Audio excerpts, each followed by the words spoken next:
That might be it. This might work. Okay, we're green light. Yeah, I'm just hanging around. Been raving at the computer for a while. I got to pack all this stuff up. So may as well go live and do like a Q&A, coin chat type thing, like we usually do. Okay, where are we? Let me find my way home. There's that.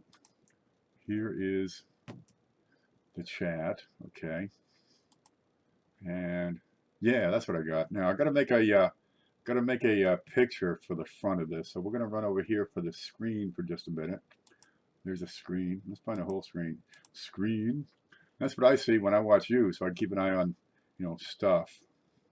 Oh, here it is. We're on the screen.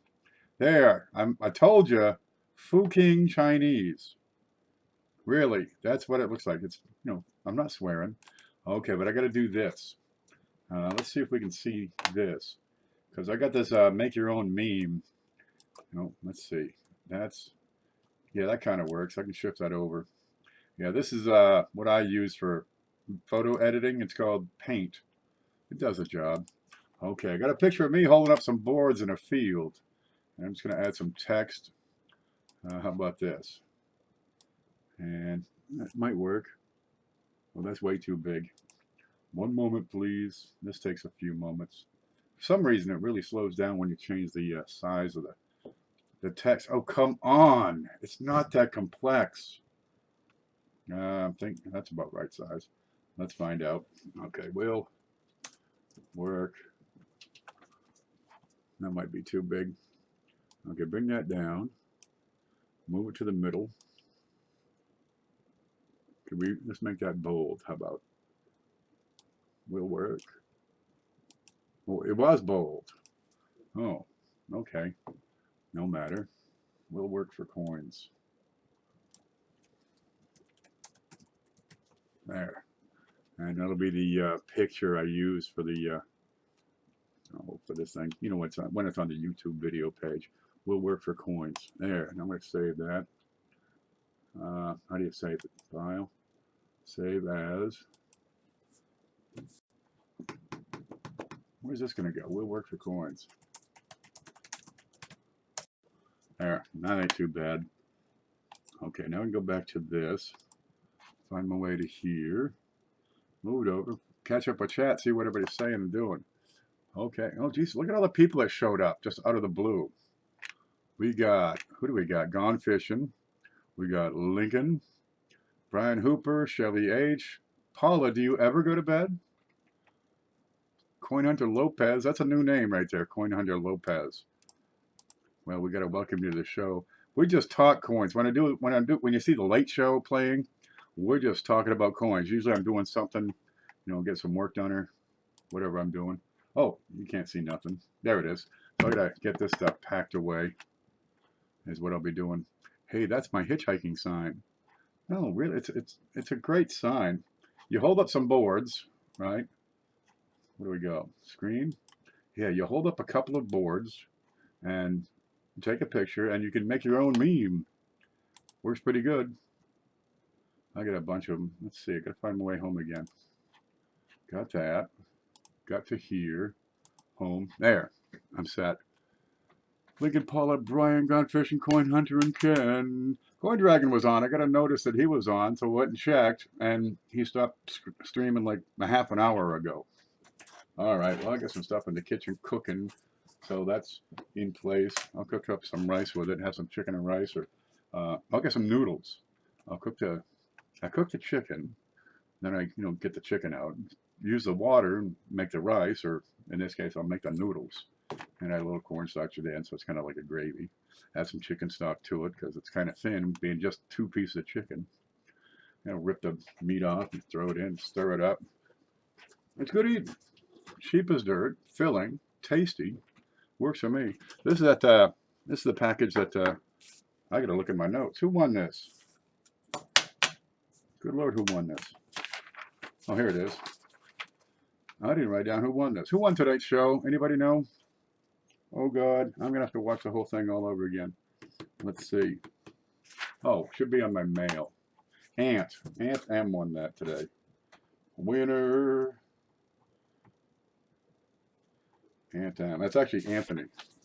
And I don't know where he lives, but, well, what the heck. But these are the boxes. They're good. They're tough. You know, good, solid plastic. They're solid. They're plastic. But I can ship all kinds of stuff in there. So if you get these, well, you know, get extra stuff so, you know, you can save on the space. Because apparently I can only fit one of these in one of those, one of these. There you go. Because you get a product, you got to figure out how to ship it well. Well, I can fit one. There's another way I can do it for two, but really one works. But fill it and you can do stuff. So we got, you know, the little holders here. We got all the three slab, the ugly girls. We got the roll of pennies, all the little small coins, and a roll to keep them from bouncing up, and that'll work. And the knit sets are the same size, so I'll wrap those in cardboard, put them right beside there, and send it on its way. That'll work. We want to shine it up because you want to have good looking stuff when it gets there. The guy shouldn't open it up and see, you know, blotchy fingerprints all over it. So I'm going to get that going. There. Those awful gloves. Got to go live now. Logan's probably going to go through another 100 rolls of coins. Like I said, he goes through more rolls than Loomis. Let me kill this will work for coins. We're done with that one. And you saw the fucking Chinese. Good. And I think we're in business. I'm just cleaning up this desk because it gets so darn out of hand.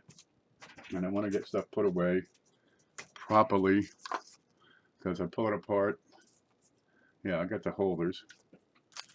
What's this? An empty holder. What's this? There's a holder with a penny in it. There we go. What do we got? 19 something. But we talk about coins. People ask questions about coins. And I get it. Wow, that didn't work. Okay, let's go to this. Let me fix this. Every time I turn it on or turn it off, I got to redo it. Let me deactivate. Okay, wait 10 seconds and reactivate. And that should work. Did it? Yeah, there we go. So we got a, what do we got here? 1916S just sitting around here. All right, get them put away. Because I don't know how this stuff gets so bad. Where is the, so you got all these little tags, right? I pull the coins off. I got the little tag, says me what it is. And, well, if I don't get them put back away, you know, quickly, they get scattered. So I'm gonna, this is probably the 1899 Indian. There we go. Good looking piece. I'll just slide that back in. Meantime, twice in one day. Well, I'm picking up. This is the after show glow type thing. This is where I put everything away. Because otherwise, God. I got a box that I put these in. There it is. So I got a big show items all in one place. And there's more here that didn't make the show. And what's that one? 1916S. That's a Lincoln. Where's the Lincoln box? There we go. Stuff gets around. And here's that that little half a dime. That's got a home. But if I don't put it away, it goes everywhere. There needs to be a ban. Barely tolerates. Barely tolerates. There needs to ban. I don't know. What are you saying? Come on. Stay. Coffee late at night. It's much easier. I think he was bored and figured a stream. I like all live streams. Well, you can always listen. There we go. See, it's put away. That's at 1853. Oh, there are 400 surviving specimens according to PCG. 400. It's not a typo. It's not 4,000. 4,000 surviving specimens on the 1853 O. There you go. O. It's the O that makes this one. There you go. Right below dime. Yeah. So that'll either get sold off or end up in one of the big shows. Good shape on this girl. There we go. But some of these, you get into some rare coins here. Okay, what do we got? 1923S Walker didn't make the show. We'll put you away for next week.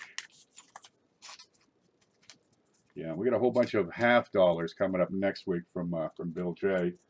Gosh, piles and piles of them. Okay, we got that 2-center. That's at 1869. You know, you want to get a coin that's gonna, well, it's gonna hold this value at the very least. These 2-centers. You got to get the good ones, right? Not good as in G4. Get the sharp ones. You want to see at least some W in those 2-centers, or some WE, and they're the ones that are gonna climb. The top grades, you know, MS62, 3, 4, 5, and better. Yeah, those will always perform. But there just aren't too many surviving 2-centers that are decent. A lot of them are screwed up beyond all recognition. Where did that 1960 small date slip go? That's long gone. Okay, I'll make another one. This is the coin, because they get... That's not it. What's that? Is that the doubled? All right. See, this is what I'm talking about. This is out from yesterday, and I didn't put it away, so it's still here. Is that a double? Yes. Yes, it is. You don't put this stuff away properly. Well, first off, you don't want it to get bashed up. That's my biggest issue. Now, I get them into holders pretty easily, but then I get holders, I mean, everywhere across this desk. I got boxes that just have coins that say clean up. And I don't know what's in that box. Okay, give me a holder. Here's one. And that's a 72. So somewhere in this world there's a little piece of paper that says what it is. Okay, I get these pieces of paper. That's all it is. I got a paper cutter. Got it on eBay for like 20 bucks. I got it for $4, really. It was 20 bucks for shipping. And I just chop up little pieces of paper, just the right size, so they fit in there. There's a pencil. That's a 1972 DDO 003. There. So I don't clean it up. Oh, forget it, man. I don't have a box for that, so it goes in this box. So it's a constant battle. I do shows, and you know, it's like exploding the house. There we go. Here's a bunch of them. I emptied them. Now I'm gonna fill them back up again.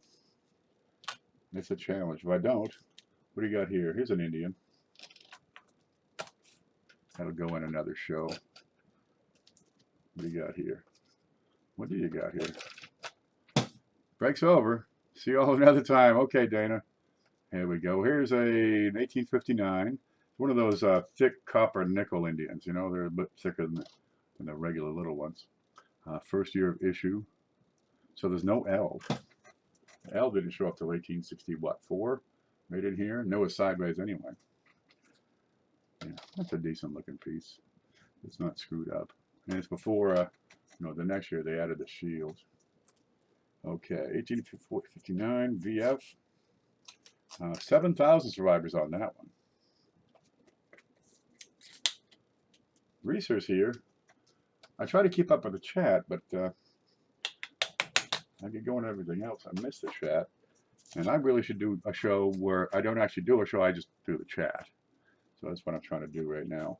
Here's that 12S sent from, oh, Lemonhead sent a few things. This is one, but he won the package that this was in, so I put some extra coins in that package. Well, this is kind of beat up, but it's still a 12S. 1912S. And I'll put lemon on there. And that'll go in the wheat shell. Because somebody needs a 12S. And people send the coins in. I add it right to the package. Okay, Reeser says, I pulled an 1837 Largie out of the ground. Well, what'd you put in the ground for? Fair shape for a farm field find. Only hit by the plow 20 or so times. I was in New York. That's where that picture of me, you know, holding the boards was taken back in New York. Gosh, 9 years ago. And the neighbor out back was Amish, and they came up to plow the field. We're, you know, hey man, we need to, you know, want to put a big garden in. Can you help us plow? He sends that 12-year-old up to plow with these horses that are just immense, crazy, huge horses. And oh yeah, they plowed up stones, but probably plowed 7 times before. Okay, there goes the wheat show. Man, the rocks. The place is lousy with rocks. You know, you dig up all the rocks, you put them in a pile, and next year you got more rocks popping up. There's the frost pushes them up. Hit the plow 20 times plus PMD. Oh no, equals PMD. Yeah, that would do it. Those plows are just big piece of, you know, stainless steel. What do you got here? Here's a couple of pennies. I gotta get these for Bill J's package. I'll get them 5 different. I got some behind here. I'll put them right on there. There we go. What's BP340? Why is there no coin in here? No matter. We'll get rid of that. And here's a proof Kennedy 1990S. I picked up a bunch of these. I still have 4. I figured I'd save them for the big show and put them out. But I got sidetracked with Susan B. Anthony's this week. That'd be a good show. Hey KPC, I love your YouTube channel. You inspired me to do my own. Steel Reserve 366. Well, let me get over and have a look at that real quick. Here's home. I'm going to go over and take a look at steel. You know, it doesn't take much just to start talking. I'm going to go to channel, have a quick look at that while I do my thing, because we're just chatting. What was that, 1990S? Proof. Those are $5. We got a Jefferson nickel book and first time coin hunter. Let me find the screen. You got 1 view and 2 views. Okay, where is the, here's this. There's screen. Okay, this is Steel Reserves 366. He's got 2 subscribers. Now you got 3. You got a Jefferson nickel book with 1 view. First time coin hunter with 2 views, and that was probably you. Okay, I'm going to look at those when I get a chance. Yep. But it's a start. 5 minutes, 10 minutes, 2 days, 3 days ago. It don't take much to start. Let me find my way home here. There we go. Find the chat. And go home. There. There's that $50. Isn't that pretty? There, it's packed away. That goes back in the big show box. Yeah. If nothing else, just show off your coins. Because there's plenty of people who would love to see it. Some people have, you know, fantastic collections. Some people have starter collections. Some people, they, you know, sell it off all the time. My stuff just comes in and goes. I got some stuff that I keep, and that stays over here in a safe. Haven't heard back from you. Sent email. Chris Hurley, I've got you on my list. You had some flips, and you want to know about, okay, you ready? Where the heck is it? It's gone. I think it says 99.5. All right.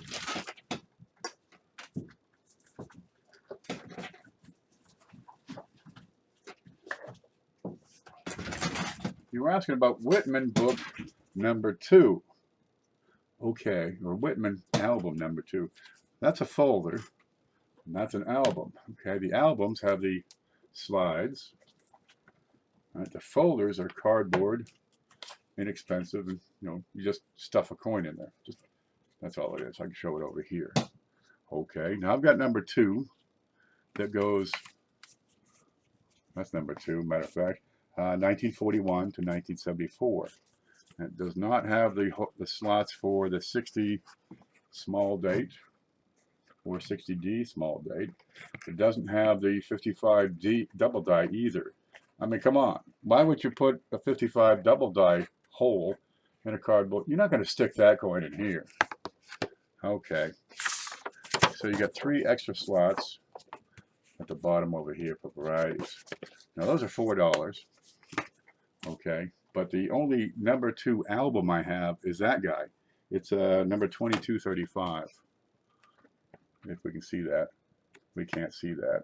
But it's in use. You know, that's my stuff. I kind of stuff in there. So I can probably get some, though. But when I get those, I got to get like a dozen at a time. The album. You're looking for the album. Okay. So I don't have but that one album, and it's in use. Okay, where do you have you here? Oh, I just flipped it over here. Hurley, right there. See, I got you're on my notes. Hurley. Hurley. That's it. That's the whole note. It says Hurley. Okay. You want album. So what I'm looking for albums, I'm trying to get Dance Goes right now. Okay. But I got your note on that. And I do have your email for the flips. There we go. That's the flips. They're $8 per 100. You know the drill. You've got them before. $3 for shipping. For 200, that's as many as I can fit in a priority mail envelope. It's like 0.1 ounces, but I sent it. Right, hasn't come back yet.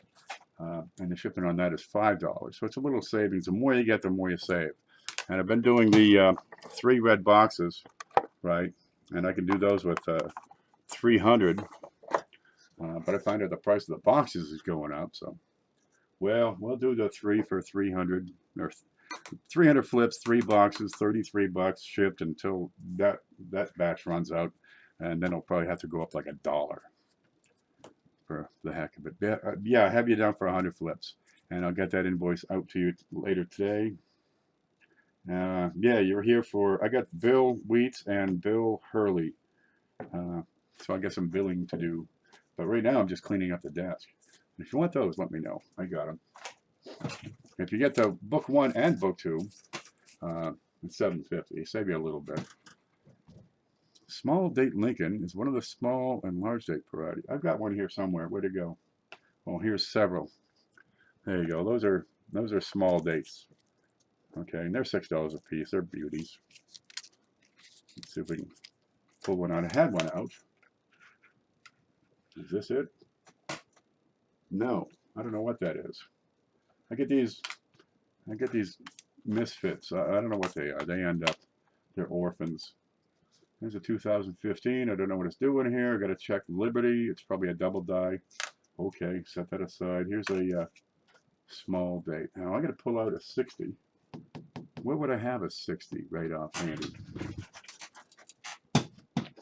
Maybe in here.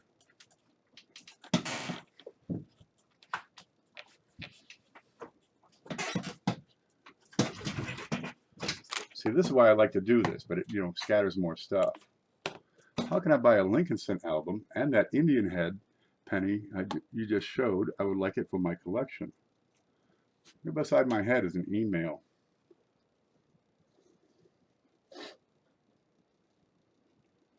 Okay, small date, large date. Figures, look at this. You'll love this. 1960 small date, large date. There's nothing there.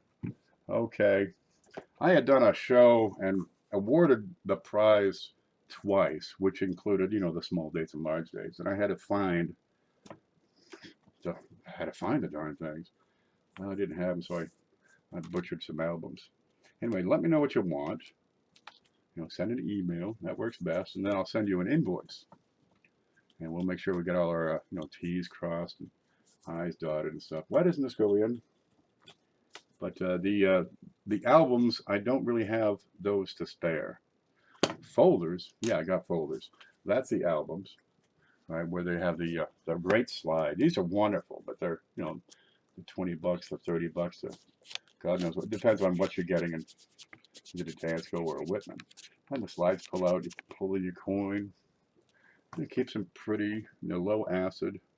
And there, okay, we got something over here. But I've got the 1859 I had out a moment ago. There we go. And there was another one. What was that other one? 2 cents? 50 cents? What's that one? 5 cents? 50? I thought there was another one. 1899. There. I'll get a look at these in a moment. Right now I got these on it here. So you get a small date 1960D, and you get a small date 1960. Well, the Denver, they're pretty common. I meant to pull up the large date. Bear with me. Where'd that, there it is. Let me pull the slides again. Poke that coin out. Use a glove when you do this. You know, these shiners, it doesn't take but a touch, and you'll screw up that finish forever. Okay, now we can have a look at what the small date, large date thing is all about. All right, there's a 1960 large date. There's a 1960 small and a 60D small. So let's put the 60D right on top of the 60. There. Where's my, let's spin it around with this toothpick so we can get a better look. Okay. And here, the best way to tell is comparison, right? On the small date, the 9, top of it is below the 1. On the large date, over here, it's above the 1.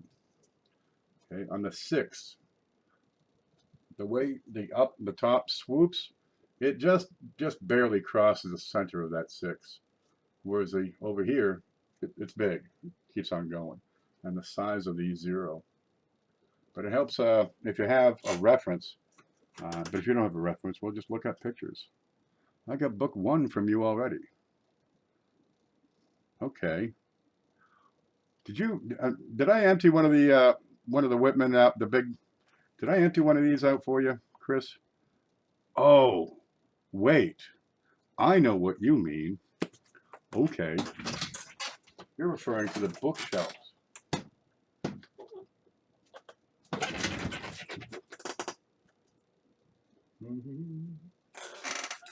What's in that stack? Okay. That one. The little one. That's book 1. That's a bookshelf album. I see what you're getting at. That one. Here. Okay. Back in the late 50s, early 60s, up until about 66, I think it was, Whitman put these things out. Yeah, see, I got 2 conversations going on. Let's finish these. Okay, there you go. Large date, small date. You got them in 60D and on 60. So if you want, the complete set of 60, you got to have the P and the D, large date and small date. And this is the one that's a killer, right? Because these are going to run you, $5. This one's $6. Get the shiners. It's not too expensive. It's not going to kick your butt. But these, these are fairly inexpensive. The 60D large and small dates. But they're available. I'm going to have to set them right there for a while. Then we had, let's go back a bit, 1899. That's the XF Indian. Real good looker. Okay. XF, you got all the feathers, all the detail, you got the full Liberty, and you're starting to get into diamonds on that ribbon. And that one runs, that's a $10 bill for the 1899. The 1859, that's this guy right here. This one's VF. It's a little bit more worn. I can pull him down. There we go. Let's get him on a card. There you go. A little more wear. And you're going to see it, the tips of the feathers are starting to show just a bit of wear. You got, well, not quite all the full diamonds on that ribbon. A little more wear on the hair here, above the ear.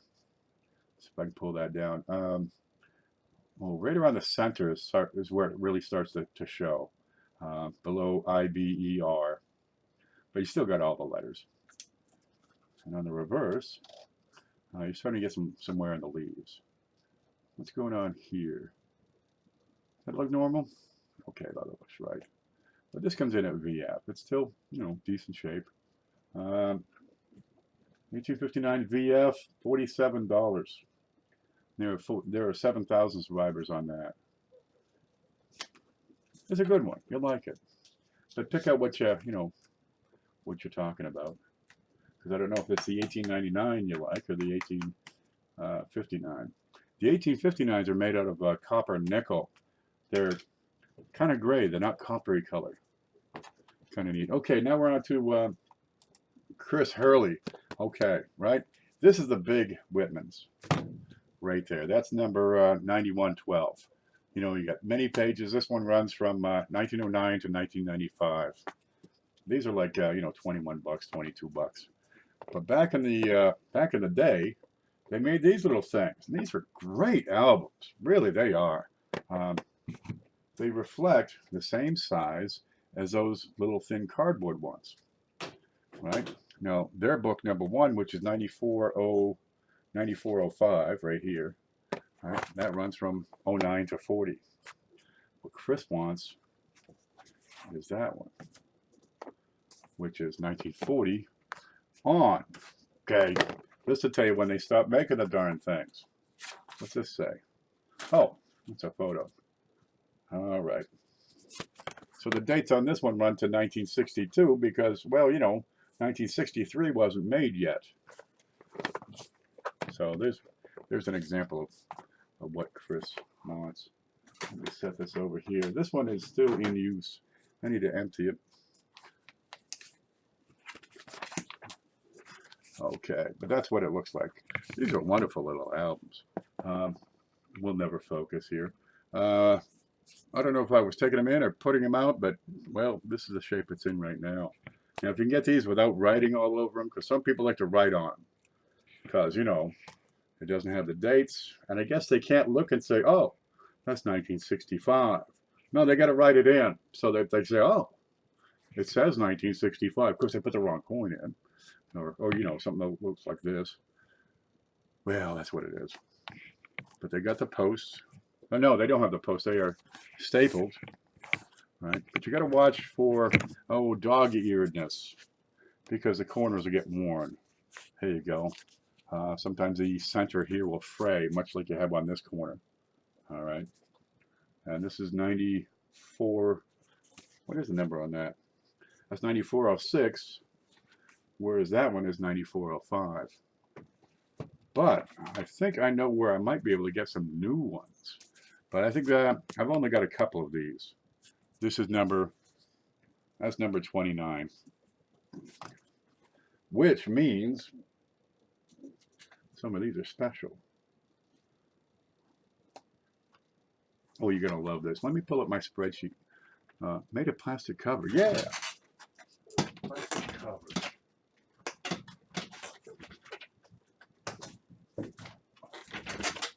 Here's one.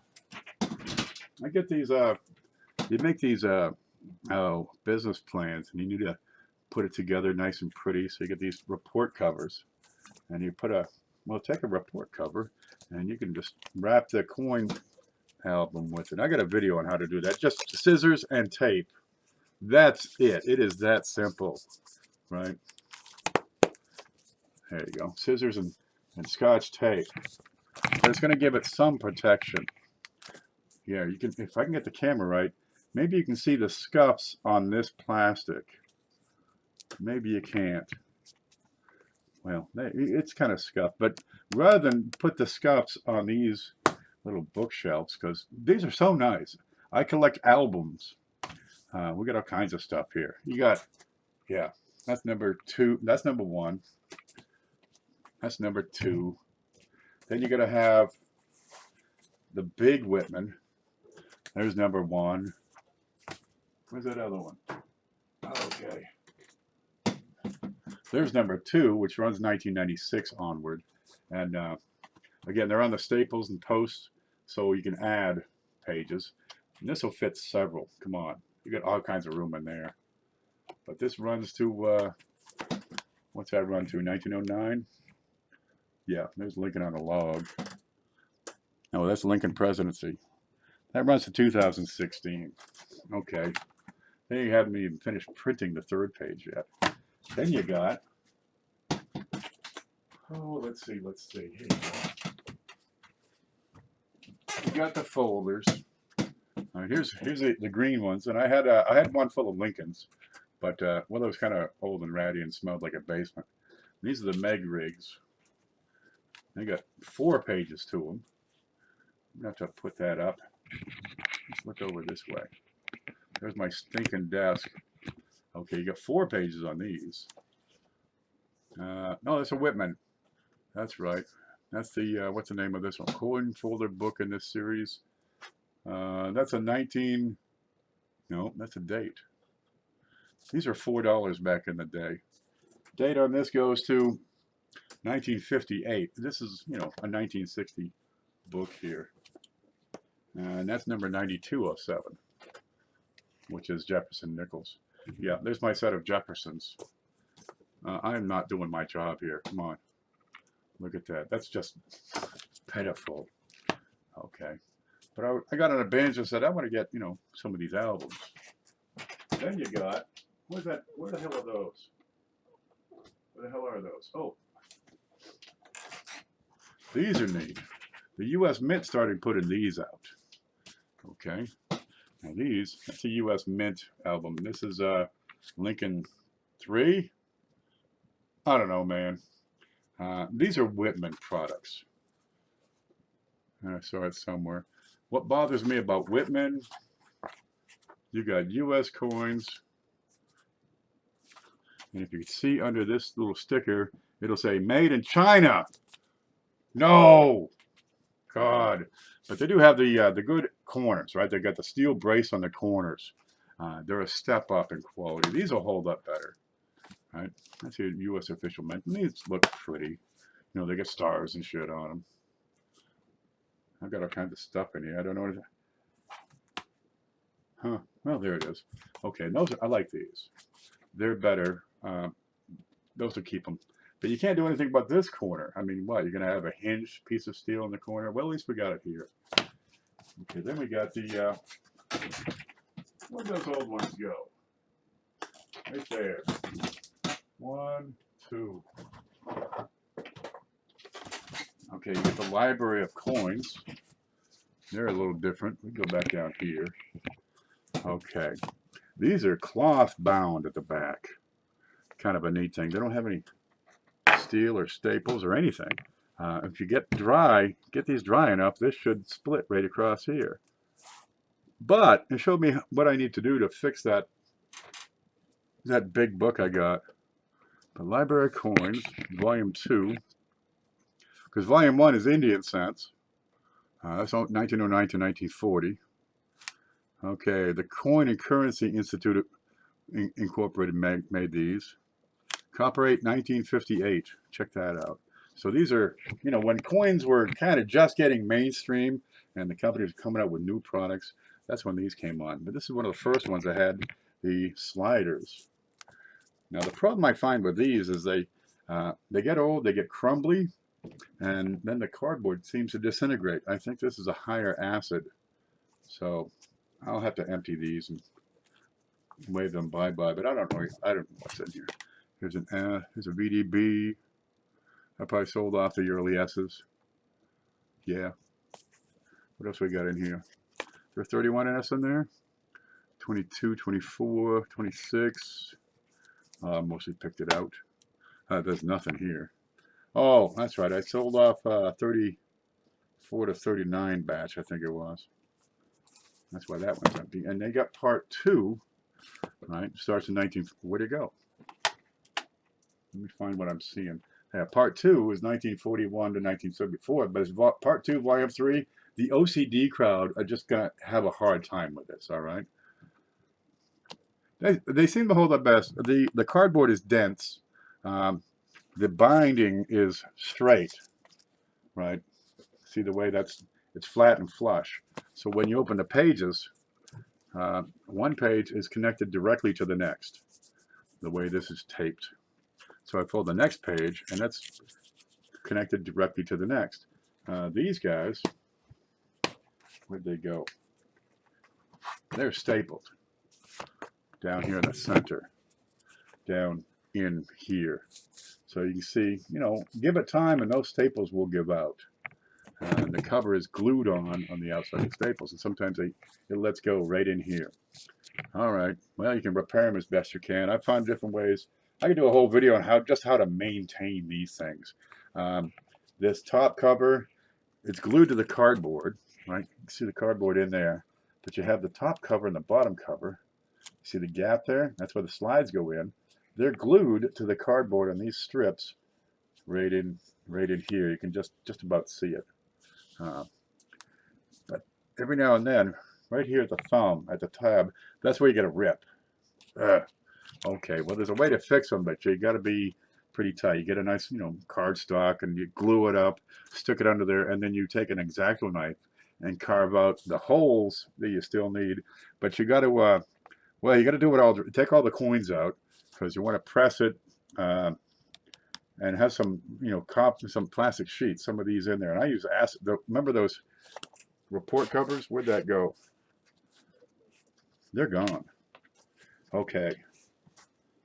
I take that report cover, right, cut a couple of sheets so I can slide that in to keep the glue from getting around. And then you can do your thing. But a lot of times at the corners here, I'm screwing up my mouse here. One moment. There we go. The corners tend to dog ear and peel up. Okay, that's an easy fix. You get in there with a really fine brush. That's why I got these. And you just apply a little touch of glue where you need to, and then clamp it shut. But you got to separate everything with plastic so that it doesn't all glue itself together. Yeah, this is like an extra hobby, but you collect not the coin, but the albums, and that's a neat thing. Okay, what's this one do? This one goes on. This is book number part 2, volume 3. So there's there's 50 of the darn things. What do you got? There's a list of them here. Come on, zoom in here. There you go. What do you got? Number of pages. All right, there's a volume number. Number 1 is Flying Eagle Scents and Indians. Volume 2 and 3 are Lincolns, but that only goes to 1950. God knows what. Somebody wrote this one in. And it's like they had a typing machine or some darn thing. And this one, apparently they had trouble with the slides sliding out, so they put tape around the darn thing. And this is what happens on the old acid paper and the tape. Well, the tape doesn't last because the tape, well, you leave it in the light and the UV is going to break that tape down. And it's going to fall apart and splinter and turn into crap and stuff. Boy, that's a good looking 47D, ain't it? Okay. Here we got some nice looking ones. Got a little color on that 54D. Can you see the color on that? No, perhaps. And Lincoln Memorials. But they stopped printing it in, I don't know, which part of this is, okay, 68, 69. There's a bunch of them sleeves. They get screwed up over time. Okay, this is 68 is when that one ended. Oh, they got 69. Yeah, 69. So this is done by hand, the rest of them. But issues with these, well, the sheets don't really hold up. You can't really see that. Here's 7 of them stacked, and you can see the issue. They get scuffed. They get blurred.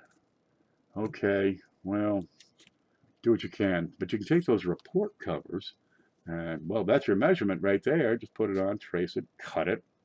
The report covers are a bit thinner, but they're clean, they're new, they're going to hold up, and they work. So I slide those in. Okay, then there's a red one I had. I sold that off to who? Somebody. What happened to that? It was a good album. I got a brand new. Had to be 40 years old. What else do I have different? I got the Dance Goes. What's the yellow one? Yeah, but that was I was binging on albums at one point. Here's a bunch of them. So then you get the Dance Goes, and these come in, everything. I prefer the Dance Goes over the Whitmans. They're heavier duty. They take a better pounding, right? They're stiffer. If I did this, if I put this much force on a Whitman, I could, kind of bend that page. Yeah. So, yeah, there are ways to protect these things. I find a lie 'em flat is better because if you're staying them up, well, the pages, they're going to sag because the pages don't line up exactly with the covers. So they want to sag, and you end up with more wear on this corner because the pages will hit, you know, the shelf. Okay, here's a Dansko with all kinds of stuff going on in there. I've been emptying these because people want the albums. I don't want the coins. So we'll go through and pick them apart, and I sell them off and do different things. Put them in different holders and containers. I think the best holder for your coins, the Danskos are beautiful, really they are. I got no problem with the Whitmans except that these are better. It's a great way to show off your case, and by God, if you're new to collecting, okay, it gives you a goal. I want to find this coin next, and you have a clear, unmistakable objective. I want to get this coin next, or the 1955 double odd die, and it'll be complete. Everything else except the one. You have a simple, perfectly outlined and defined objective. Get the one coin. So Hurley wants that. Oh, I think I've got another one. This one is varieties. That's my variety album. And if I find my spreadsheet, I can show you what we got in there. Okay, wheats. Bear with me. That's not it. Stock. Okay, number 29. Now I gotta find number 29. Let's see. Where's number 29? 24, 28, 29. I will find in the 3,890. Okay, so I've got a 3,800. Here, I'll show you my spreadsheet. Screen. There, here's my spreadsheet. Can you see it all right? Yep, so I'm going to go to 3,890. And let's scroll back to the left side. Okay, there's number 28. This is number 29. All right, I got 81 coins in this album, mostly circulated. 56. What's that number mean? Oh, there are 56 that have, 56 die varieties. Okay. This is what I paid for the coins. A lot of them are nothing. This is what the book says. You know, there's money in those die varieties. Let's see, 7%, 0.07. What's that mean? Oh, I paid 7% of the value of these coins. But let's say we can find. Who was it needed a 56D with a buy error? I got a 57. 56 is an RPM. So let's go over to that book. I'm going to pull out the coin. Did you see that? Home. We're going to pull out that 56D, which should be an RPM. Kind of a neat thing. I got to catch up with chat in a minute. Bear with me. I'm showing off coins. This is my thing.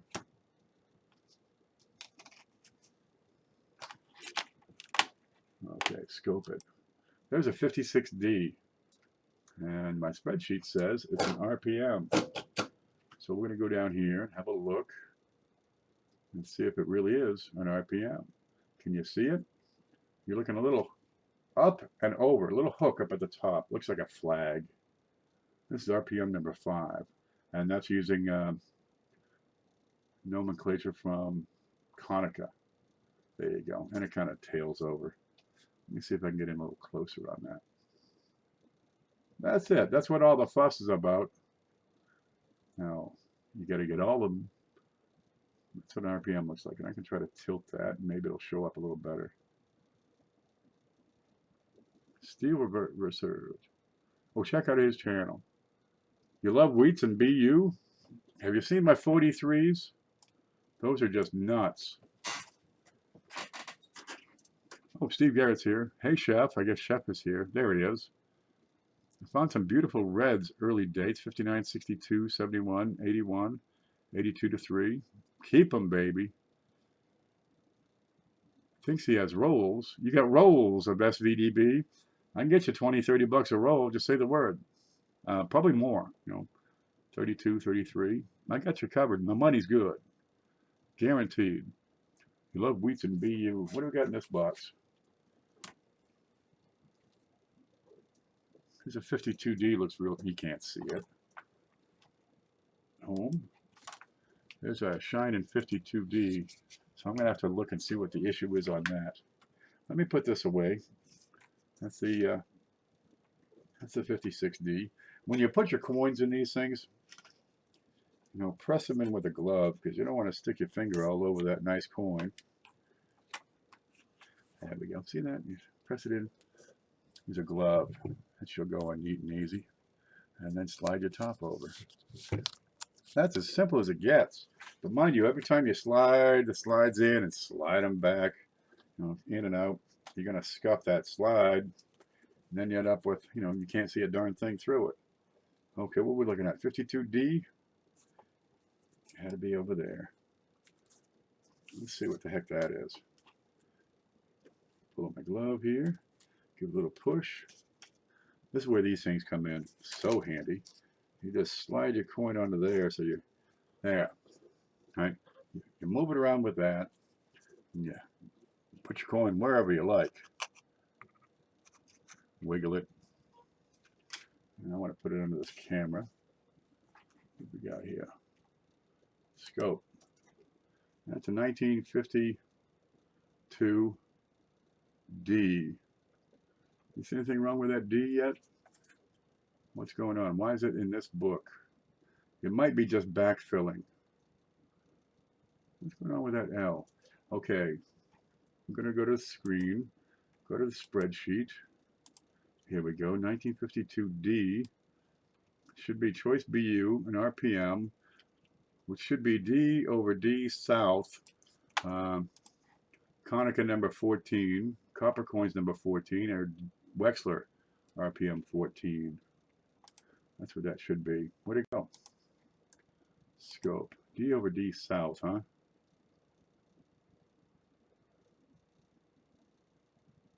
Well, I'm not seeing it here, but if I look at the loop, I could probably find it a whole lot easier. Okay, we're going to have to play with this if we're going to see it.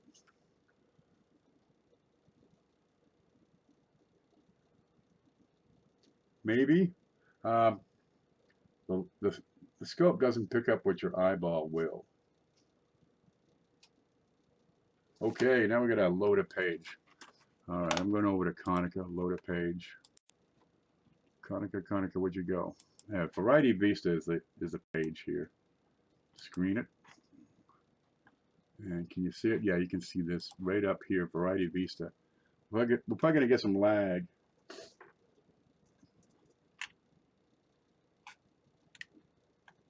Has RPMs.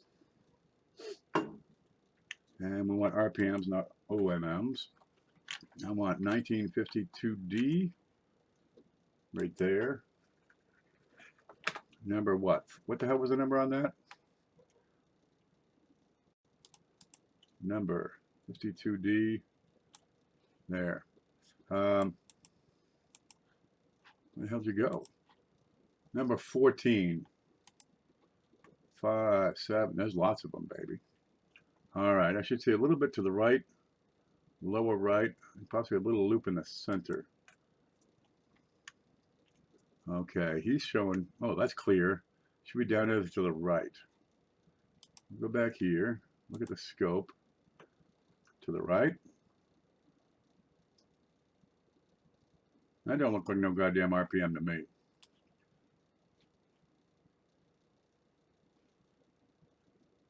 That is not a match. I don't know why I have that in there. Okay, I got a mislabeled item in here. Let's see if we can do the screen and see both. I can't do, so I want to put up the scope beside, how do I do this? I want to have the scope and see the screen. I can't do that. Okay, but you're looking at the mint mark location. For example, I think mine is a bit up north, so that's wrong. I'll have to look at that and compare it to what it, well, what the hell is it? And re-identify that. Could be my notes are wrong. Maybe I sold the thing off. I haven't been into this album in some time.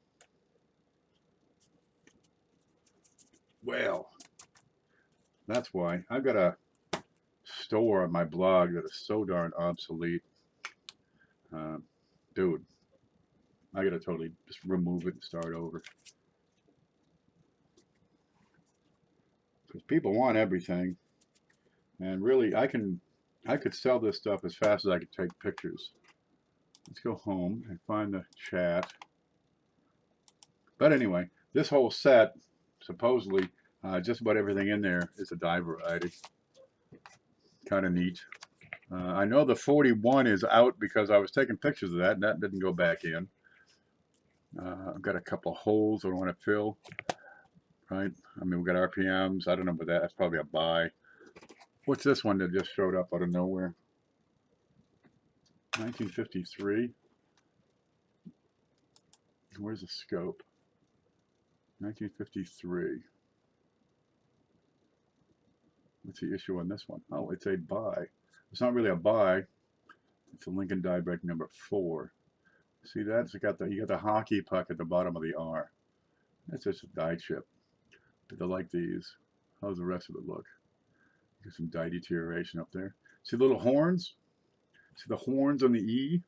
Right? Because the metal flow wore that out. Let me catch up here. Someday I want a 1909 SVDB. All you have to do is pay for it. It is that easy.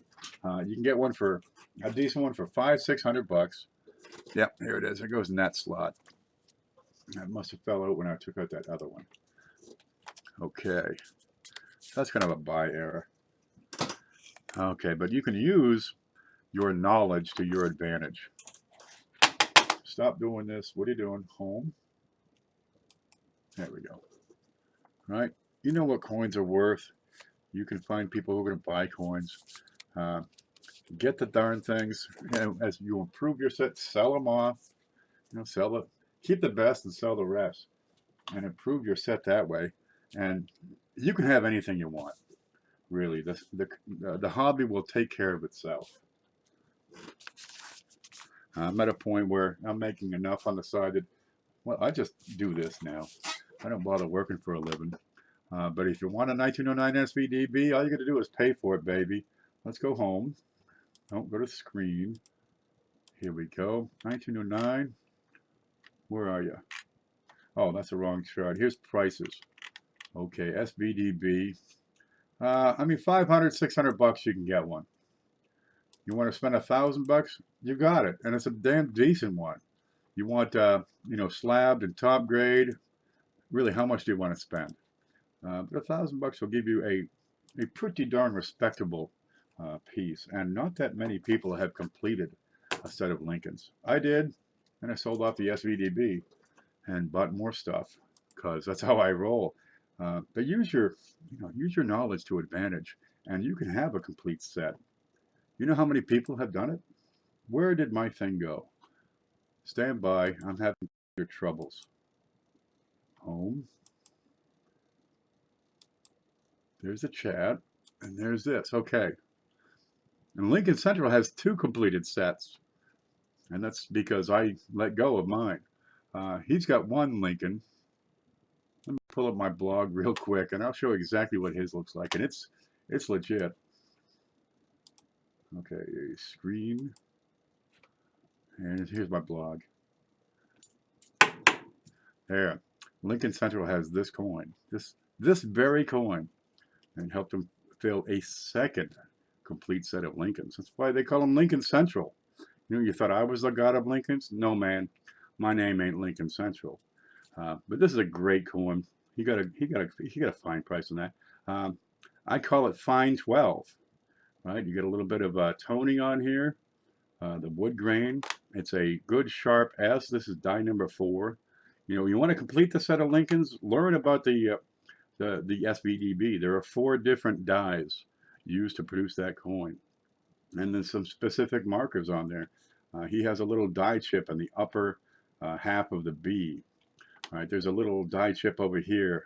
This one doesn't have it, but in fine condition, it can be worn away. But check it out. You got to have that die chip for die number 4. The position of the mint mark determines which die it is. But there's 4 of them out there. So we want a full set of 1909 SVDBs. Well, you got to get all 4.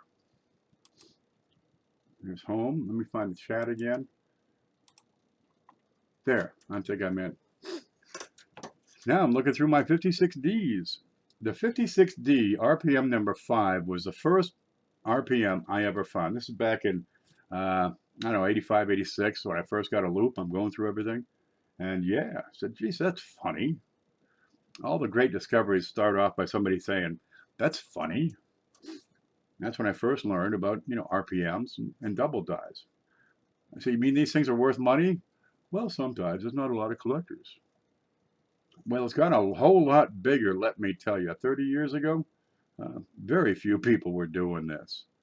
Very few. And I wish I'd done, the cataloging and listing and recording that I now do back then, because, these guys have books. Where'd that one go? Where the hell's that big one? There. Oh.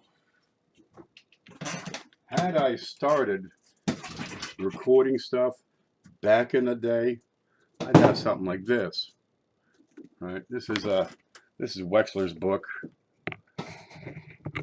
That's the authoritative reference on Lincoln cents. Wexler and Kevin Flynn. So you can go through and pick out your double dies, which you can't see from there. Right? Lincoln cent double die number 5. Now we use W. You can go through and check out your 1960 double die obverse for, stuff. You can look at RPMs. Where the hell are the RPMs? Here's authenticating the Lincoln cents. Right. You get the story of the 1909 S, so you can verify your stuff. Okay, here's some RPMs. He's only got a limited group. 1956. Now, in this book, it's LC RPM 02. That's what it looks like. Looks like a hook. Right? Now, this is not complete. He's got, just as much stuff online, but it doesn't have the verification on its site. Okay, see the little hook? Right? Looks like this. There. Looks like that. Right there. And you can barely see it in the picture, but it kind of comes over. They punched a D, and guy looked and said, that's not sharp enough, so he did it again. Of course, he's been drinking. There it is. What do you got here for prices? XF, $5. Right? 65 red, $10. Do they sell for that? Yeah, I could probably get $5 for that one I've got. Is that book for sale? This is a $40 book. And yes, it's a great book. I've outgrown it. It's, look at the cover on that. It's in great shape. Wow.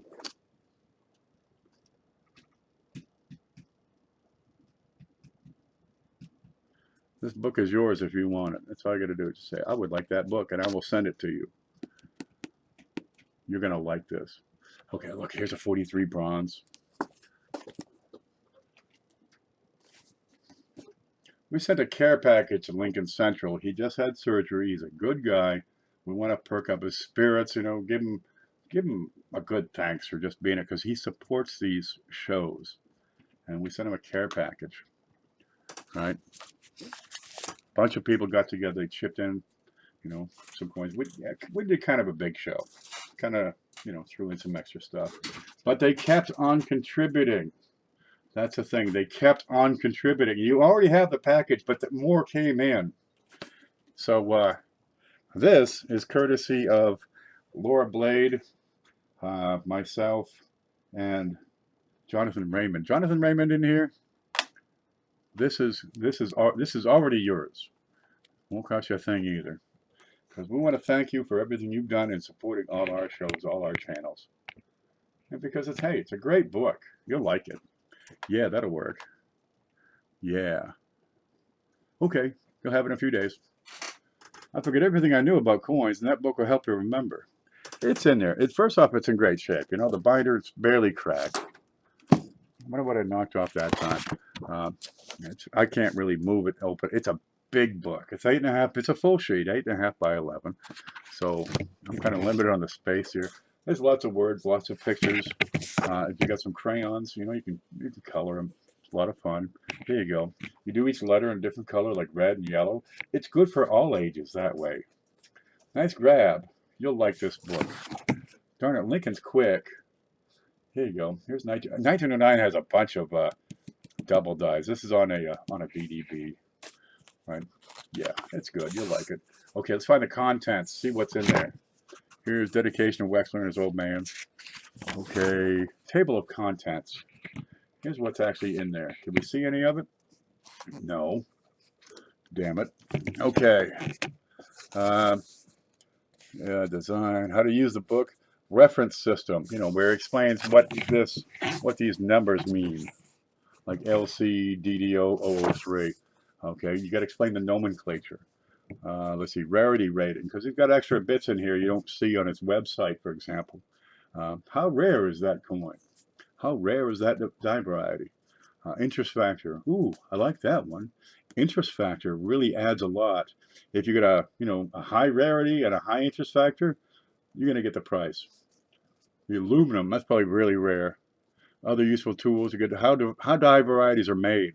Hub doubling, history of die making process. Good information there. Oh, let's see. Design changes, grading, double dies, over mint marks, repunch mint marks. Some link and sent errors, an article by Luke Coles. Authenticating link and sent, that's handy. Make sure your 1909S is a 1909S. We're down here. Patterns, models, die trials, other topics. There's plenty of it. Here's some questions and answers with Mr. Frank Gasparo. I did not read that part. No matter. Lincoln's book. It's yours, baby. That was easy. There. I'm going to set that up here so I won't lose it. Did you see how thick that is? That's how thick it is. There's a here's a $50. Well, it's a little thicker than a $50. That's a good coin.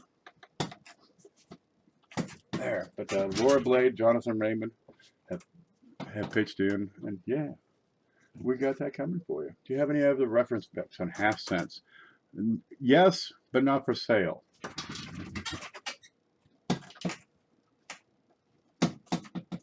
This one's great. This is Cohen hardcover. I got this one recently. That's Roger Cohen. That's his American Half Cents book.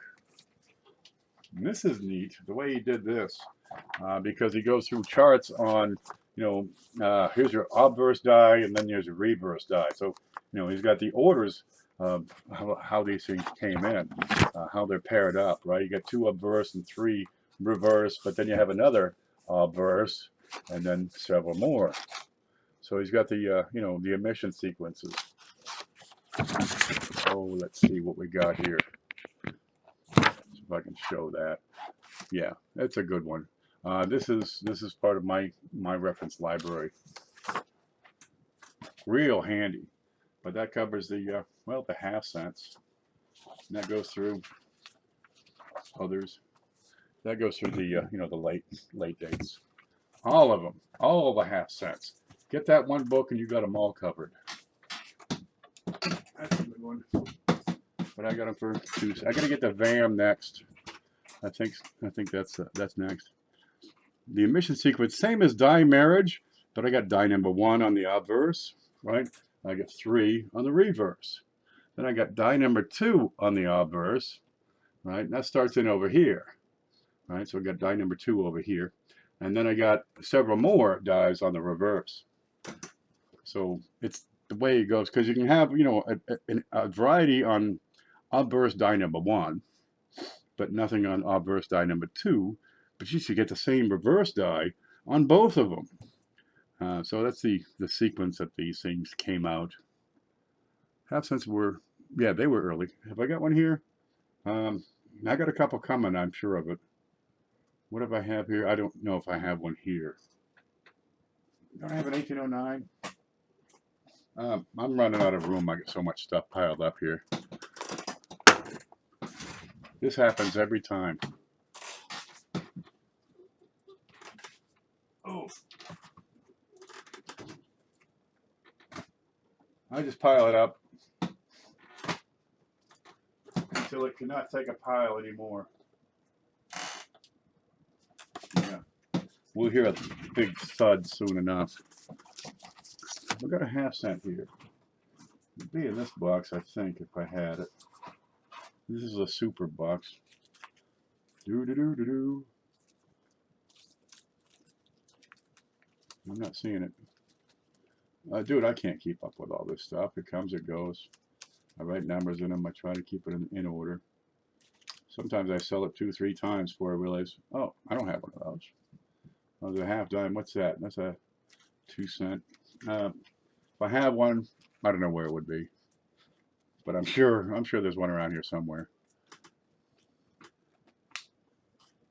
1/2 cents were they made 1/2 cents until 1856, but there are a lot of, you know, like the 40s and stuff. Really, they were kind of in service till the 1830s, because you got some recession years in there. They brought it back, made some more. The 1850s, a lot of them are just proof runs. They just made them to, you know, for a goof. You know, somebody in Congress collected them, so they kept it. But there weren't a whole lot of collectors. It's hard to get them in really nice shape, and when you do, dude, you're paying the cash. They're great. They're smaller than the big ones, same designs, just, you know, petite. But they're still big in the, you know, I mean, they're about the size of 2 cents. What's this? Oh, that's a Canadian. I had a 2 cent here earlier. I must have put that away. But they're bigger than the bigger than 2 cents, I think. But 2 cents they made long after the 1/2 cents were already gone. Any 1911? I have like no Barber dimes around here. I'm not a big fan of the Barber series. What I got? I got some here. There you go. What's this one? A 1902.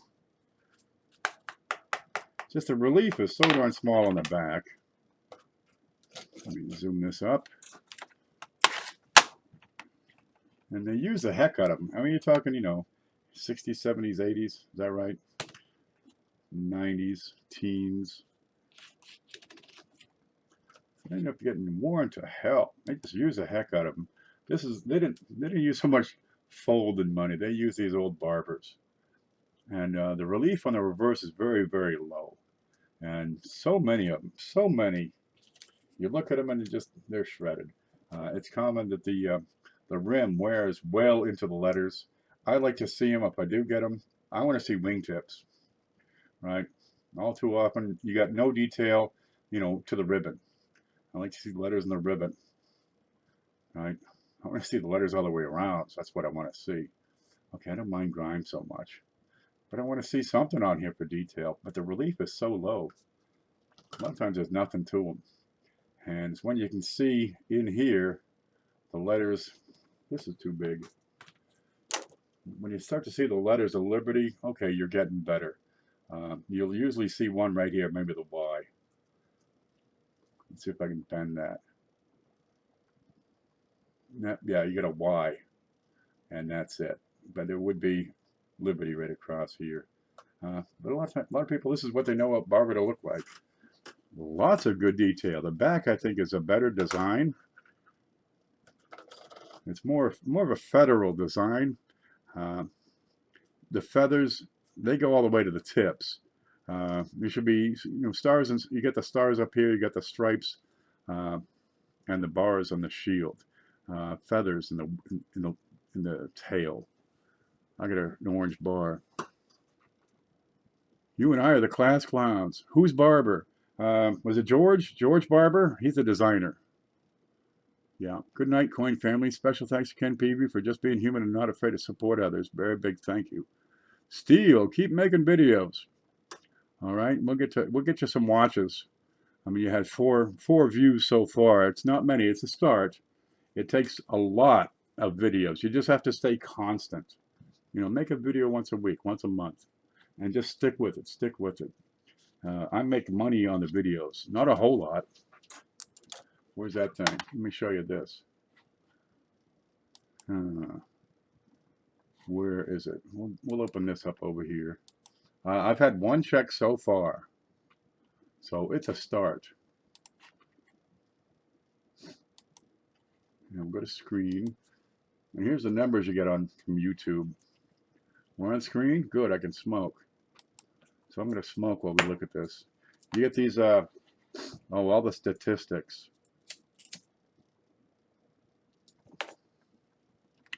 Okay. Some days I make, what do we got here? $1.40, $1.50.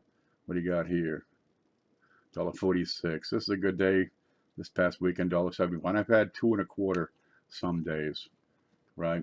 I've got videos I made a year and a half ago, right? A year and a half ago. Here's one right here, the easy to find double ties. It's had, I don't know, 10,000 views. I don't make much. I make, 10, 12 cents a day. But this past month, that video has made me $4.65. I don't have to make anything more to add to that video. I don't have to update the video. I don't have to watch the video. It's just stuck in YouTube. People click on it. This month, we've had 821 views. I made 2 cents for every view. No, 1 cent for every 2 views. Okay, but what do we got here? $25.49 for the month. Well, that's not a whole lot. That's a little down because I had a week, took a week off, which is what all this, see the dead space in here? Dead space. I took a week off, otherwise it'd be like 3 more spikes. Okay, but it's about $30, 33, 35, right? And that's a neat one because it makes me $5 a month for a year and a half now. Every now and then you get them to do that. The big show from March 6th, what's that, 3 weeks ago? This made me $1.03. Okay, that's more normal. But sometimes you get the ones that are going to produce. Oh, let's see. Where's the Late Show? Here you go. Here's one. The Late Show, inspecting coins in the coin. This was let's see, 4 days ago. I made 64 cents off of that. I'll make, $1 off of this show this month. It's not a whole lot. Coin class, 22 cents. What the heck was that? Okay, when did that one come in? That was, it was a week ago. 22 cents. I'm putting out a $10 book. It's kicking my butt, so I'm probably going to stop that because it's not quite big enough to support, a regular give it away because I'm a great guy thing. I'll work on it. Go back home.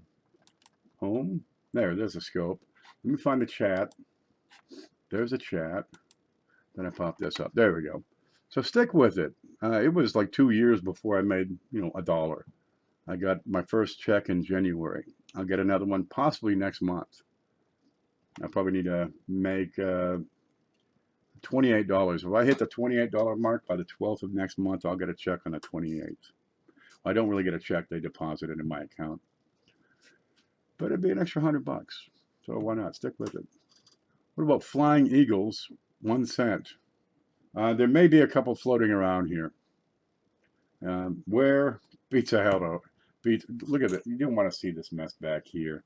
I got piles of stuff over here. I got stuff on the shelves here. It's gotten away from me. So I'm just selling stuff, and I'm reorganizing the way I sell things and order them, and it's working. But geez, it takes a lot of work to sift through everything and find out what's there. I'm not giving up. Hey, stick with it. Dustin Morgan does this, and he makes a handsome living on it. You can do it. There are people who make thousands and thousands of dollars a month just on their videos. You make a video library in effect. It becomes a body of work. The more you produce, the more people watch. They stick with it. If they like what you're doing, they'll keep watching. If you give a clue for the big show, when you do the class, you would get a lot more viewers. If you give ooh. You see, CFA does that. He has a clue. He puts up a mystery coin. He offers 3 clues. Huh. Well, I don't want to take his idea, but a hint would be handy during the coin class. Then you got to watch both. Yeah, I like that. Huh. Ken is cool. I used to not be cool. They used to beat me up and take my lunch money. Yeah, the mystery coin. That's a good thing. He gives away a few things. He's got a good following. Not a clue, but information and tidbits. We talk about a coin. Yeah, I want to do more with, interlocking the shows together. Makes sense. I tend to get a lot of people like Hidden shows up all the time. CJ shows up a lot. Paula, she's like furniture around here. Lincoln comes by all the time. Logan. And it's neat because you see these people that keep coming back. They're the ones who win the show. So Paula, get ready. I'm sure I'll be sending something to you soon enough. And Logan, when you get 18, you'll be in line. Lemon won twice in 2 weeks. Is that right? I got stuff for you coming up here. It's over on the table. What is that? Ah, the rain has finally made it. I am the comfy couch. I'm the vibrating Berkelanger. Yeah. With a music. My grandfather had one of those chairs. Get out of my chair. You grumpy old bastard. Kick him in the leg and run. What's it going to do? Catch you? Thrash you? The best on YouTube. There's some good channels. I like to do a Q&A more often. The Big Show, it works out great for getting the coins in the hands of the collectors. It really does. I see people who have giveaways. They give away $50. Search a roll. Here you go. Mantic steps it up by putting in die varieties. Nobody else does that. I see shows that give away, this coin. This is today's prize. Well, I got no problem with that. We give away more coins and more diversity of coins on this show. Older, rarer, more valuable. We give away $100 coins regularly here. And that's a great thing because you get something that's not only old and rare, and it's valuable. You get to extend your collection. You're getting some things maybe you wouldn't buy yourself. Where was that that dime? Okay, let's see. You might buy 1902 Barber half. Okay, some people, that's a little more than they're going to afford. $15 on a coin? Oh, you might buy, a decent proof. But really, maybe Lincolns are your thing. You're stuck with the Lincoln cents. So this gets into something maybe you wouldn't buy. You might buy, what's this one? Okay, you might buy a steel Lincoln cent in really great shape, but are you going to go hunt down some nice 2 centers? Now you're getting this up. A lot of people haven't even heard of 2-cent coins. We give them away all the time. Oh, here you go. Here's one. Are you going to buy one of these? Probably not. This is the rare one I have. And we'll give this one away. You hear that little ting? It's a little ting because, well, it's just a little thing. That's a half dime. Ain't that cute? There's a penny right beside it. Or it's like the Borg, like this giant thing. There's that half dime. Let me put that on top so you can get an idea how small that is. You know how big a penny is. There's that half dime on top of it. Little things. Now, is that the sort of thing you would say, ooh, I want to get one of those? Your first one, I find it's the first coin in a collection is always the one that, you stick with. You hold on to forever. That's a New Orleans mint. Let me flip that over. And you'll hold on to this one for a long time. Maybe you'll get into the entire series. You know how many Seated Liberty half-dime collections are out there? Not that many because this coin right here that you see has a surviving population of 400. That's a rare coin. That starts getting up there. The 2-center I had earlier, that's got a surviving population of about 2,500. All right. Oh, let's see. Let's look at this. We got this, that big fat barber. Where are you? 1902, is that right? It's gone. 1902. Let's look for a mint mark. I think it should come home to me. I would like to send all of these to you. Okay, no mint mark. Let's look up 1902. We're going to go to screen. Make sure you know where to look it up. Okay, we're going to go up here, open a new tab. Now things are going to slow down because I'm going to load a page. I'm going to go to PCGS because I use their figures. It's a big company. They've been doing coins for years and years. They've graded 38 billion of the darn things. They graded more coins than McDonald's has sold hamburgers. So some of their data is right. Okay, half a dime. There we go. We got Liberty seated half dime. I'm going to click on that. Now we might get some lagging, so just bear with it. We're going to get a lot of lagging. That's 1853.0. All right, now you got arrows and no arrows. I've got arrows. So arrows at the date, we're going to go to 1853.0 with arrows. Right here. What the hell's that? Okay, 1853.0.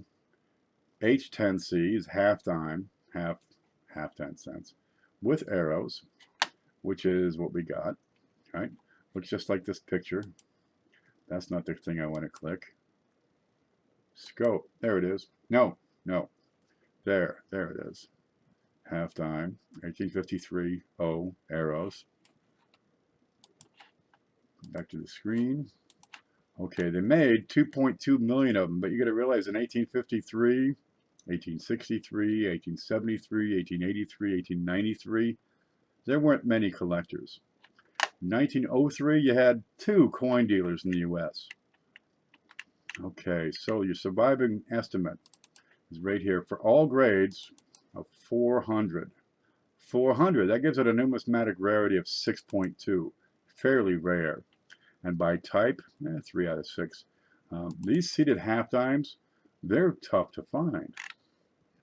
Oh, let's see. What do you got for VF here? If it was slabbed, they're saying a value of 50 to 70 bucks. They got a range in here. And I don't really buy their values quite well. I use Numis, and Numis gives this a value of $35. Right, which is going to be cheaper than their very good. Oh, F12, yeah, a little bit cheaper than their fine. Right, but they're saying, you know, very fine. They're saying 35. Numa says 35 bucks, where they say starts at 50. That's not a bad price, but you got to know what the heck. These people don't even know we made half dimes.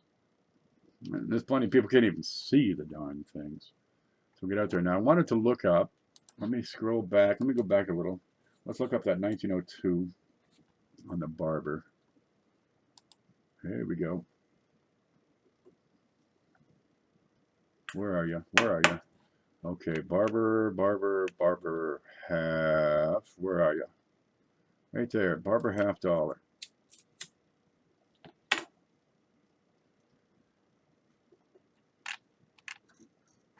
They made these from 1892 to 1916. And this is an 02. Remember, 1902, not a whole lot of collectors. They ran these into the ground. They're probably still spending them in the 30s. And you're starting to get some collectors. You'll probably find them still in your pocket change in the 40s and 50s. But now it's a 50-year-old coin. Do you find 50-year-old quarters in circulation still? Is it going to load? Hello? Yeah, you do.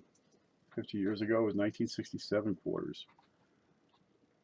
But by then, well, the silver's a little softer. It started wearing down. Okay, 1902, you start with 4.9 million. And a survival estimate of about 5,000. Not particularly common. You get a rarity of 4 just for being, you know, a 1902 barber. There it is. And we got one over here. Da-da-da. So, geez, if somebody gets this, maybe it'll be their first one. If they get that, maybe they'll step out and do more barbers. Let me find that. There we go. Somebody had my name up there. Let me find it. I think it should go. Well, that was CJ. I think it should come on with me.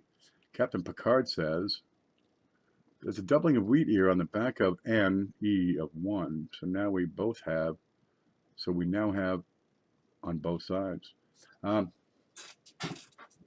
NE, not a common place for a die deterioration to occur. You usually get that on the outermost parts of the coin. But there are some coins that do have doubling on the reverse die and the obverse die. They're rare. Is this that 1928 coin you had? I'm only catching parts of the conversation. That's what I've seen. I could imagine it is for real, yes. Let me try to find where he was talking more about that. I look forward to this show more than Christmas. Me too. All I get is peanuts, and I can't do a thing with them. Ken, I'm back with more info on my cent coin. That's got to be that 1928. That's a neat one. I won the big show. Yes, I loved Gone Fishing. When did you win Gone Fishing? What's the name? When did I ship that? Did you get it already? Show pictures. There's so many.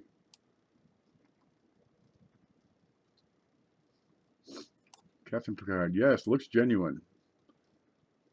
Well, hold on to it, I guess, and study, find out more about it. You can look up, I mean, keep asking around, put up photos. If you have to, send it to somebody who knows. And be wary when you send coins for an opinion. But it's different for sure. I will give you that. For error coins, I would suggest you contact Dustin Morgan, or Robert Lawson. These guys, they do errors like I do giveaways. They've got their heads around those errors far better than I do. I do dive varieties just fine. You know, I can look at a coin and tell you the grade, tell you if it's any good, what's wrong with it. You know, is it worth grading? I can attribute stuff. I can find new stuff and say, yep, that is a double die, and here's why. You can see the top of the right ear above 1. I'd have to open my mail, and that's going to start slowing stuff down. You know what you can do, if you really like, rather than just show me an email, you can go to the YouTuber community group, the YouTuber coin community on Facebook, and put your pictures there so everybody can see it. And that'll be neat. One of the first one made a video opening.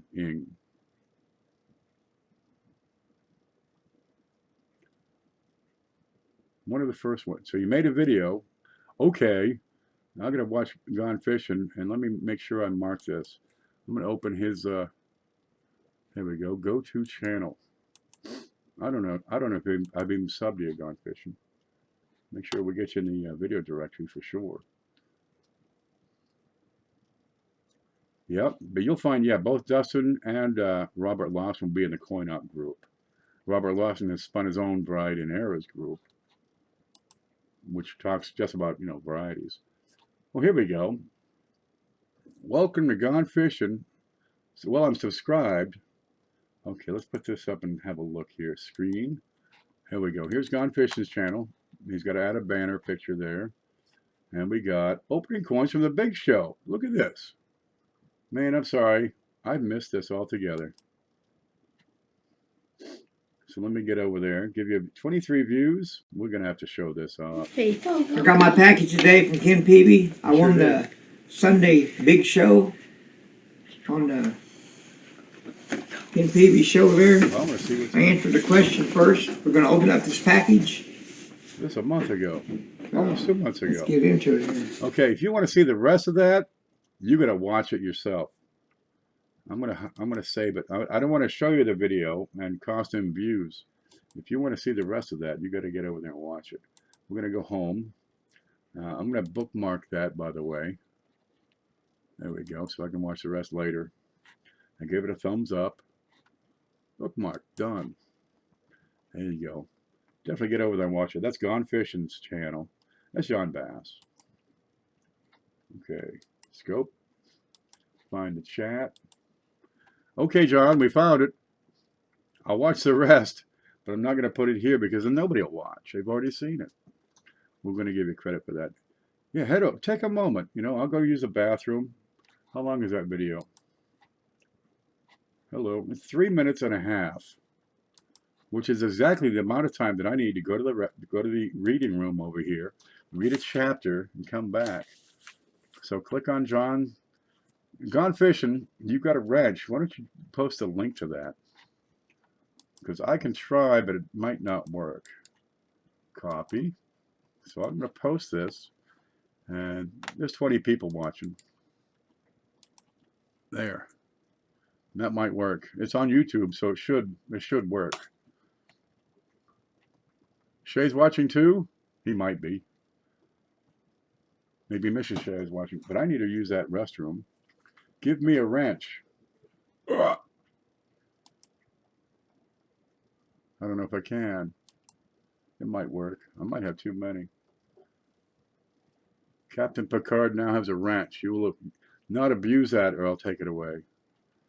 Oh, Adriana, there she is. Yay, Shay's watching too. Okay, I'm going to take a 3.5 minute break. You got the link right there.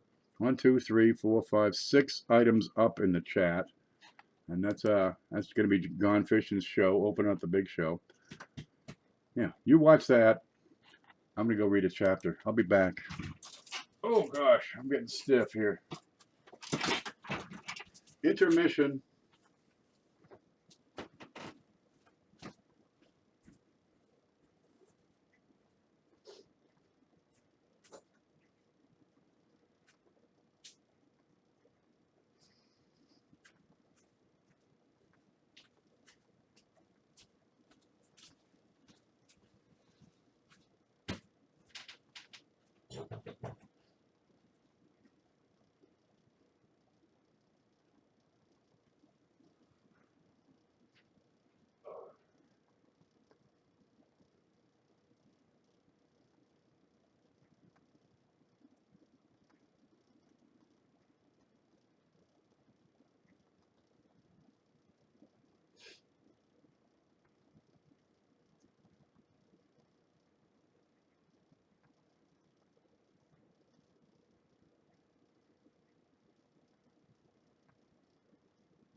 Okay, I got to check the stove. I'll be back in a minute.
Hope everything comes out okay. No, word from our sponsor. Sponsored by PCGS. Whether they like it or not. Sponsored by the Coin and Stamp Place. Mantic Coins. Clutch Guitars. United States Mint.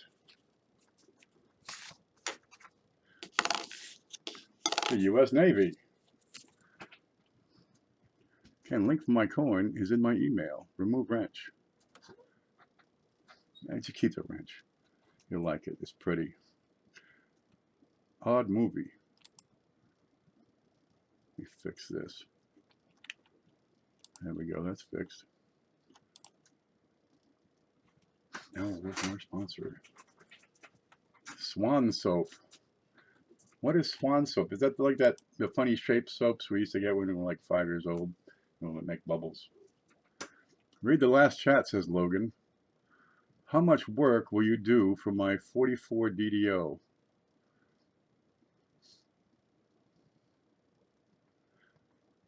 The will work for coins thing? I don't know. I ain't seen it. Probably not a whole lot of work. I can work through a bag. Burns and Allen. That's right. Gracie, all of them. It's 2 in the morning. Go to bed. Pull up your pants and blow your nose and wipe behind your ears and stuff. Your screen says work for coin. Oh, that's right. Oh, where'd that picture go? I got to pull that up again. Let's see. It's on the. It's down here. What'd I do with it? There it is.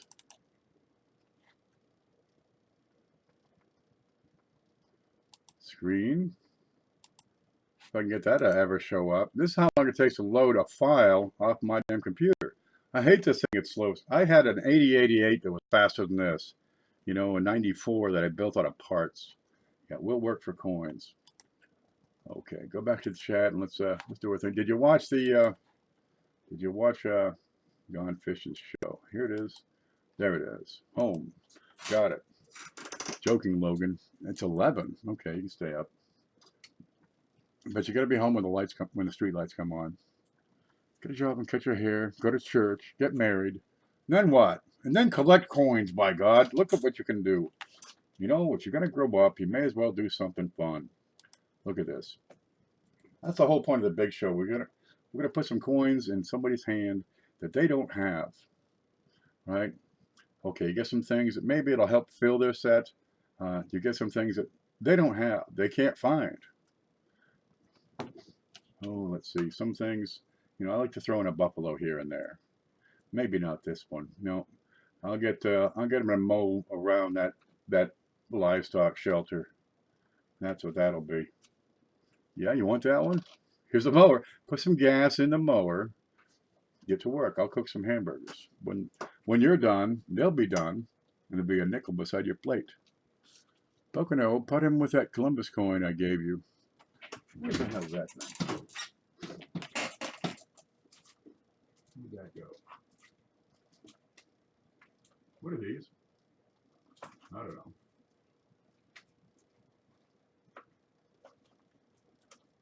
There's one. Some people don't know what's out there for coins. That's okay. They're new to it. They don't. What is that? What is this?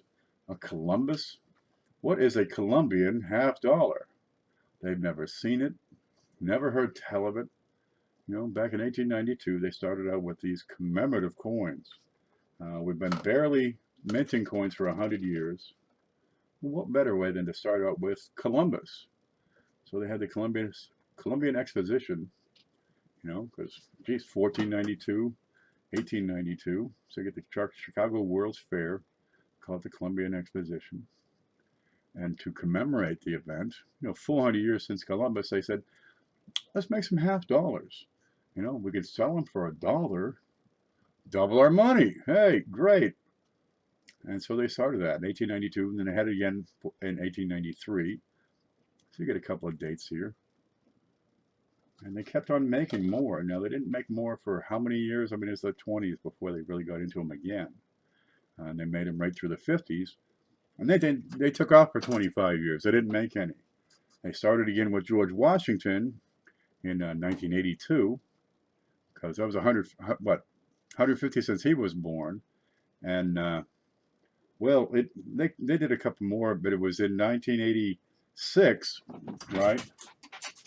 Where's that one? There's one. This is what changed all the commemoratives. This coin, because Lee Iacocca, who's leading up the effort. Let me see, home. There you go. He's leading up this drive to save the Statue of Liberty in Ellis Island. Because what? I mean, we're a nation of immigrants. A whole lot of people came over on these boats. And, well, that Statue of Liberty, let's face it, has been in the harbor, in the salt air for 100 and something years, about 100 years. It is, the copper's holding up, but the structures inside, the iron structures that are holding up the copper sheeting, are corroded to the point they're about to collapse. Either a solution is found to raise the money to repair this thing, or it's going to come down. I mean, we're talking 5, 6 more years. Right? It was that close, losing the Statue of Liberty just by neglect. Right? The National Park Service has a limited budget. They don't have the money to make it happen. So Lee Iacocca, he was the general. No, he was a president of Chrysler Corporation, and well, he was well known, solid manager for big projects, and he took on the project of saving the Statue of Liberty. So he said, we need a commemorative coin. We're going to sell the coin, and that's going to help pay for for the renovations. And so they made a couple million of these. It's great coin. On the back, this is a $50. These are clad. They got dollars as well. Right, there's the back. You got the all the people just getting off the boat.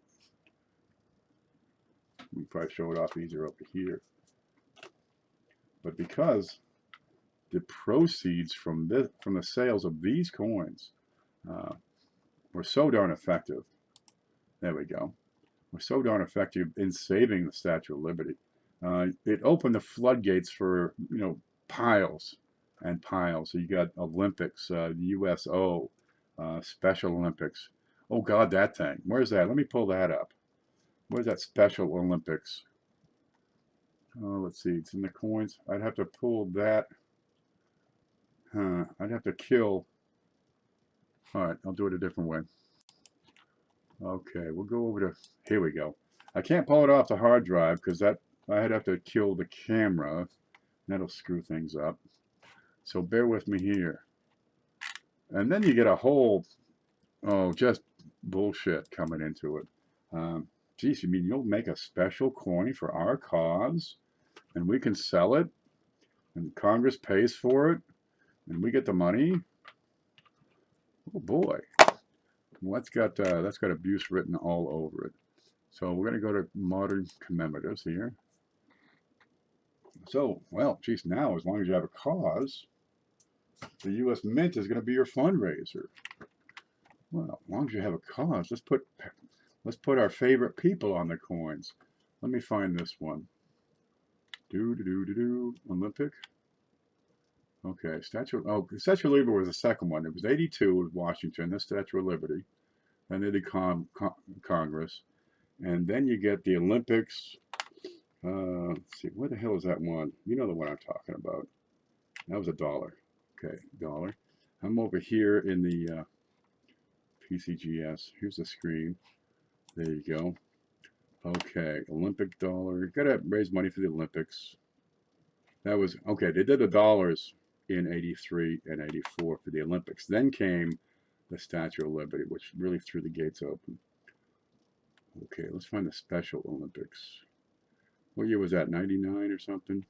There you go, this beautiful, 95. So who's in Congress? Well, you got a bunch of Kennedys. Who runs the Special Olympics? Eunice, Teddy's sister. So they're going to put a living person on a coin. Okay, which is like taboo. And you get this freaking, okay, this makes Susan B. Anthony look hot. Where's Susie? We got one of her around? Oh, they've been put away. Come on, look at this. Eunice, you're hideous. You're not just hideous, you're scaring the kids.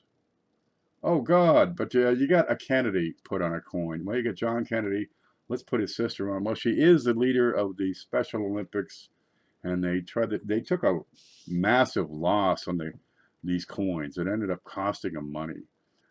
They're not just plain unsightly. I mean, that's hide under a bridge, scary, hideous, ugly. That is the ugliest coin the U.S. ever produced. The back is not really all that remarkable. It's a bad design.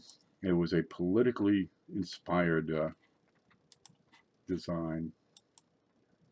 Okay, let me find my way back. Okay, but they smartened up and stopped doing that kind of thing. It's just it was an abuse of the system. That's what that was, and it was wrong. And now most of them are dead anyway, so too bad. But they immortalized Eunice. Well, who should be on the coin? Eunice? Or maybe one of the Special Olympians? Okay, we'll make Eunice special. It was wrong. That's a kid from the Partridge Family. That was Eunice. But there's some really nice designs out there who have actually, they've honored some great folks. Eisenhower, right? Daniel Boone. And there's a big story about him. Goes on and on. You can't tell on the coin. I think he's in a redhead. Is that a guy even? Is it Mr. Kincaid? Where'd it go? Screen. Eunice. God, is that a... I think that might be a man. But about a third of the coin is covered with her gray hair. Her hair is the same color as the silver in the dollar. And her face is like, you know, a prune. The California, she'd be good, you know, poster child for the California raisins, I think. Okay, let's go back home. That's enough bitching about that. That's one of those things that should not have been a coin.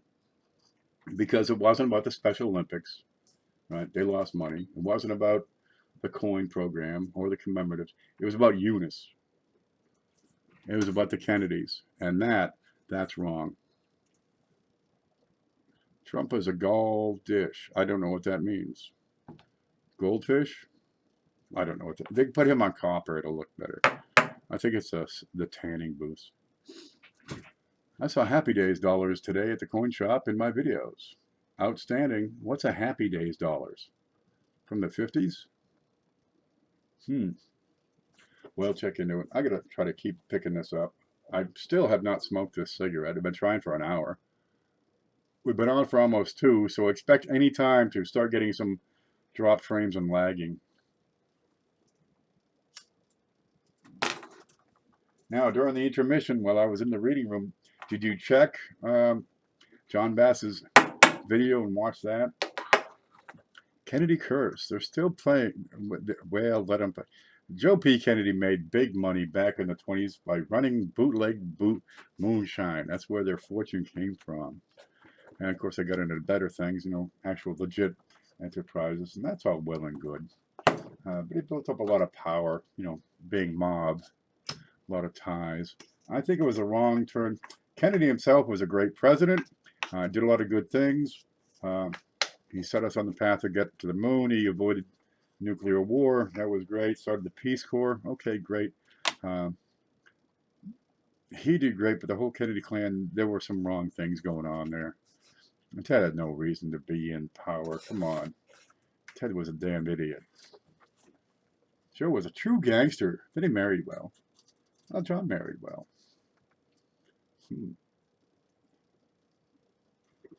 Teddy might have married well. He hadn't killed her in that bridge accident. Yeah. Well, we'll just leave that out behind. Let's talk about coins. It's much more fun. So this is what really started the modern commemoratives off to a commercial enterprise. And some of the targeted uses have been good. This message is held for review. Trump's dad was Klan. Oh, we got a judge down here. We got Judge Douglas. He's Klan. And he's like the, you know, state court down in this area. Yeah. What the hell? Well, one day we'll be past that. I've worked with a lot of black guys, and seriously, they're some of the hardest working sons of bitches out there.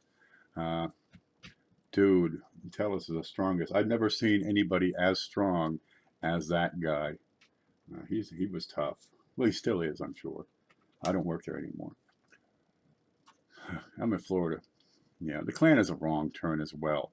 Get over the color of your skin. It's not really working for us, right? My skin's darker than yours. Is that really, you know, what it's all about? Come on, man. Get with it. Move past that part. Coins don't care what color you have.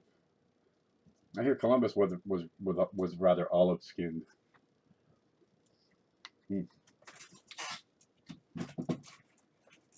Now, let's move past race and talk about these idiot young people out there. Coins. Klan was after Catholics first. And they'll be after somebody else after, they wipe out the next people. They're just never going to be happy. Okay, I'm going to put more stuff away here. 1853 O arrows. There's that one. So that's what we do. We put coins in front of people. Give them something that they might not get or find or go after on their own. Canadians are neat. Where's that card? Here's a Canadian coin. Scope it. Okay, this I showed this earlier, but I didn't get it under here. That's Edward 7.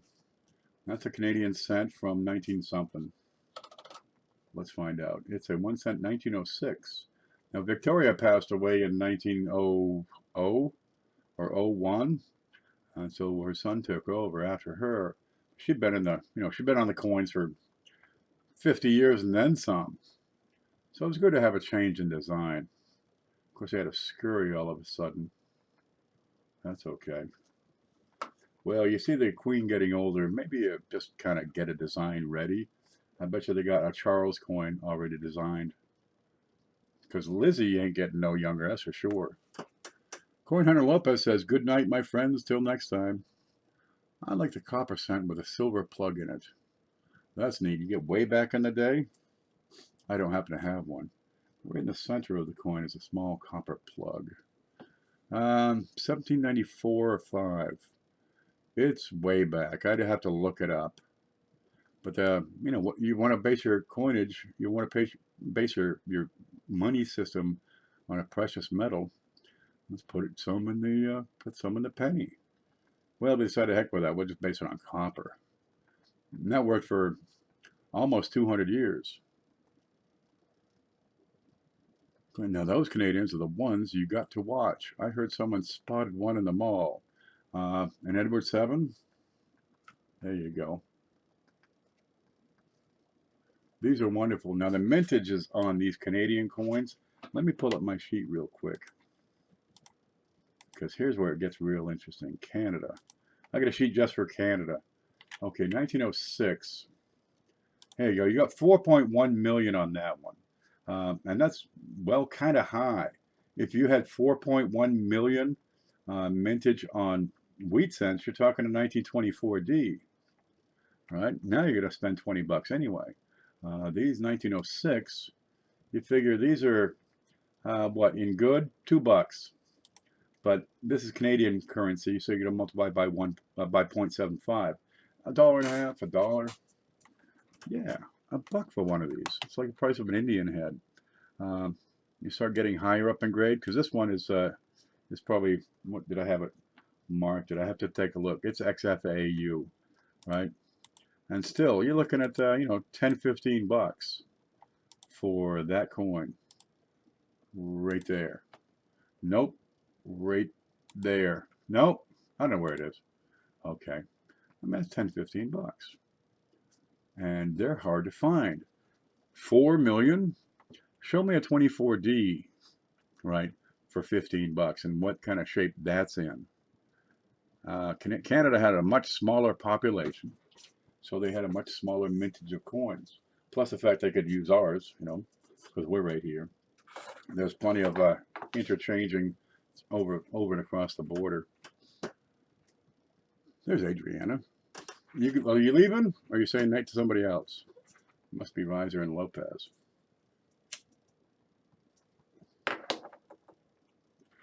Still 18 people watching. Yeah, I could talk all night, I'm sure. Well, we've been going for 2 hours. All right, let me grab some coffee. Plus, I make a damn good whiskey. That Canadian whiskey. What, Midnight Madness? Mad Dog something or other? Mad Dog, give me a number. Some number goes with that. 2020. 4040? It's been a while since I hit the Mad Dog. Night to somebody else. Okay. But these Canadian large cents, you look at the mintages on those, and they get quite small. Let me get back to that screen. 4 million is actually kind of big if you look at this. 1901 had 4 million. 1900, you get a million. A million. 1914 D had 1.1 million in Lincoln cents, right? These Canadians, you got a fraction of it, and they go for, a few bucks, right? But if you watch what people are doing, because we're getting more exposure with videos, with social networking, these Canadians are making good progress, especially in the last few years. And people are realizing, hey, there are these coins out there with, a mintage of a million, a surviving population of probably, 5,000, and you can get them for 30 bucks. Let's get those. Well, geez, another interesting similar one would be, let me get this up here. There. Something like these halftimes. We get a surviving population of, a few hundred, and you can get them for, 35 bucks. There you go. That's what's out there, and we're getting exposure. But the Canadians are picking up pace for sure. I'm sure the 2 centers will pick up pace. These halftimes will pick up the pace. We're exposing a lot of people to a lot of new things. A million. That's all they had. Let's go back and look at some more. Screen. Where'd that go? Here we go. Let's see. 1895, 1.2 million. Before 1900. They started picking up after 1900. 1908, 2.4. 1909, almost 4. 1910, 5 million. That's a lot of pennies for a small nation. 4, 5, 5, 3.4 million. 1914. 1916, they crossed the $10 million mark, or 10 million coin mark. So they had $110,000 worth of pennies made that year. Seriously, these are low mintage. Let's look at the 1890s. 1.5 million, 4 million in 1888. Right, 1 million 1890s, 1.5 million 1891s, and there you got some neat stuff. You got large leaves, small leaves. You got large date, you got small date, and you got some obverses in there. Well, some of these are just slick. I have a couple small date, small leave verse number 3, and they're in wonderful shape. And when you hit VF, it's $100 coin. When you hit XF, a couple of $100, they start getting real scarce at that point, because you take that 1.5 million and you spread that over 6 varieties. Some of these varieties are pretty darn scarce and pricey. Okay, let's go back further. 86, 84s. Here you go, 2.5 million, 4 million in 82. They didn't make it in 83. Why bother? You just made 4 million the year before. 2 million in 1881. A few years of nothing. In 1876, 4 million. 1859, they made almost 10 million of them back then. What's this doing? Let me get to here. Sometimes these things pop up. 1858, 421,000. And I've had 1858s move through here. You can, geez, 50, 60 bucks. 421,000. What does that equate to if it was a wheat cent? 1909 SVDB.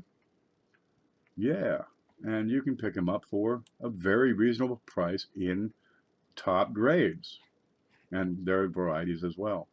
If you can find the 1858 with the inverted axis, we have to flip it top over bottom to make it line up. That's a pretty pricey one, and it's an unmistakable die variety. Well, that's an error the way they made that. They made a bunch of them where they both point up. Okay, find where I was. There's chat. And here's home. So, geez, get those Canadians. I've got some more coming, but I've got some of the, BUs in 50s and 60s. So I'm going to try to put together the full batch of young heads.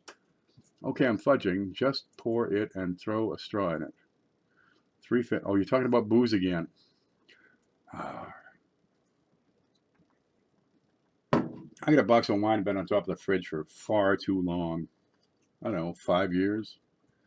I just got into coffee and just I can't drink anymore, man. I open a beer, half of it's on the coffee table in the morning. I can't do it anymore. I miss my youth where, geez, they had a 12-pack and you're ready to go for another. Macallan, that stuff comes in a casket. Comes in a wooden box. They call it it's whiskey. It's so old it's already in a casket. Yeah, I was gifted a huge bottle of cinnamon jack. Dangerous. Yeah, I got some moonshine from my guy. It got me laid. I was pretty happy with that. Hey, try some of this, lady. It's effective. But man, that'll knock you right off the porch. Good Lord. 15-year-old stuff. Yep. So old they gotta put it in a casket when they sell it. Yeah. They pick up a lot of good flavor. Okay, what else we got here?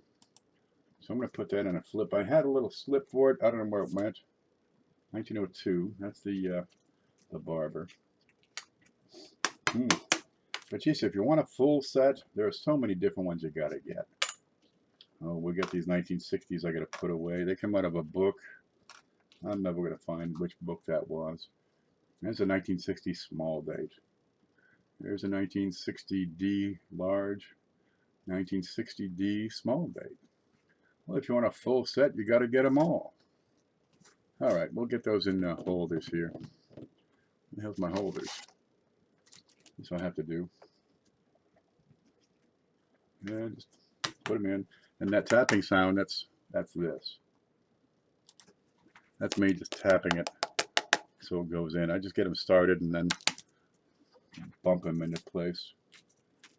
1924D. That must have been a penny. It's got a $31 price on it. So when I ship them, I put them in a new flip. Or I try to put them in a new flip. So then I use the old flips right here and just keep using them over and over and over. That's no problem at all. What's this one? But, that's one of the things I like to do. There's not a whole lot of extra step. Somebody buys a coin. Do you want to give them something with, scuff marks all over it and a cat hair in the middle? Or do you want to, just reach in and give them a new one? It's a very subtle thing. Okay, let's have a look at what that means. What would you rather have when you buy a coin? Right? Would you rather have this scratched up, scuffed up? Okay, there's a scuff mark. Right, there's a little scuff mark. There's the coin. Let's see if we can see much here. Boy, this is hard. There's a piece of lint. Or would you rather keep your, get your new coins in a brand new one? Flawless. Look how pretty that is. It's clean. You can see through it. You use these, take the coin out, put the coin back in because you want to take a picture, and it'll pick up some just scuffies. Well, I keep those right here and send stuff in a new one. It's a tiny little thing, but people seem to like it. How do you keep cat hairs out of ours? When you wear the gloves, don't pet the cat. I've thrown out a couple of pairs of gloves because they get, oh, to heck with it. It's like a lint ball. Okay, and I didn't get an email from you, but check. I think I might owe you a small balance. We should be square, I think. I'll check it. But anyway, next time you order, let me do it the invoice so we keep it. It's so much easier with the invoice. Because you sent an email, then you sent cash. Then you send an email. Well, give me this instead. Okay, we'll get it. Open and blow. I wonder what she's talking about. Yep. But it's one of the subtle. If you're going to be selling the coins, these are 7, 8 cents a piece, right? Get a bunch of them. They don't cost hardly a thing. For 7 cents, for 8 cents, where's some cardboards? Oh, where the hell are the cardboards? There you go. What, for a nickel, I can give them a brand new one. Have I got a used one around here? But you've seen these things, they've been used 15 times. The coin went in, stayed there for 30 years, or wrote on 17 different places. You got whiteout over here, right? The staples are so darn old, they're rusting and falling apart. For a nickel. gosh, that's a customer service issue. People like it. It's clean. It's neat. It's tidy. It works out. That's the kind of thing I do. Okay, see, that's a used one. So that'll stick around here. Here's some used ones. I took the coin out, put in something new. 1892 C3 RC. I don't know what the hell that means. What's this one? 1828 S, large S. A $3 coin. I'm going to put that $3 coin in a new flip. See?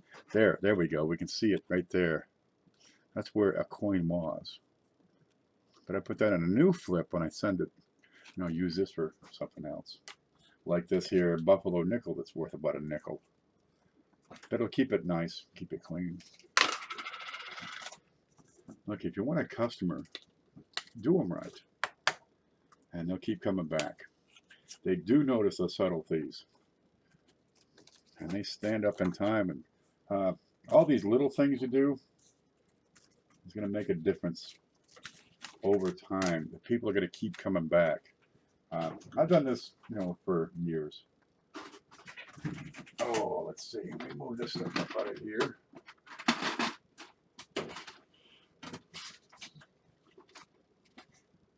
All right. I was doing these 20 years ago when I was selling earlier. You get the pocket pages. See which way's up. There it is. And these don't cost much. You know, they're 3 for $1. Now, if I have just a couple of coins, I'm going to clip that out because these are so nice when you're shipping in plastic flips. They are so nice. But if I got more than, you know, 5 or 6, why clip it? Just give them the whole damn page. So I'm now shipping my coins. Give me one. Give me one that's folded. See, I don't fold the darn things at home. What's this? Give me one that is folded. There you go. There you go. These things, when you first get them started, they want to pop right open. But I can stick it in here if it's right side up. Okay, that's not right side up. How about now? There, and it's gonna stay closed. If I get both sides in, no, I gotta get both sides in. This is so hard. I have no manual dexterity. There you go. There. But now you ship that to somebody and they know, oh wow, that's kind of a nice little bonus. And you're talking, you know, a quarter, 30 cents. These things are great. You know, you ship them a whole page. They can use that. Now these things flatten out over time, right? They take the cardboard, if you can get it in. I happen to suck at this sort of thing. Oof. There you go. Just like that. You know, but you get an old holder. I've seen them just stuffed in an envelope.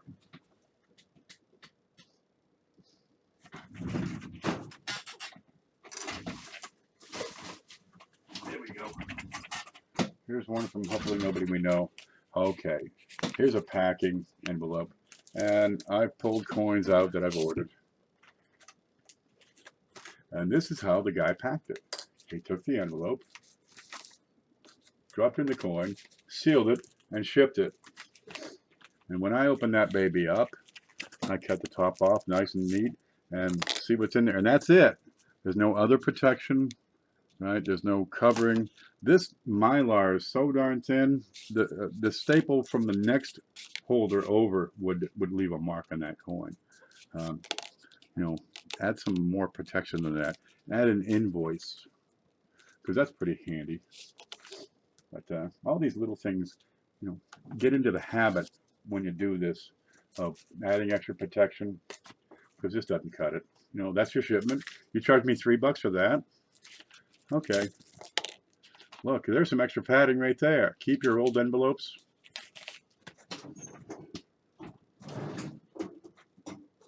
And then there's this. You can invest $2.50 at the dollar store. Okay, I can trim this off.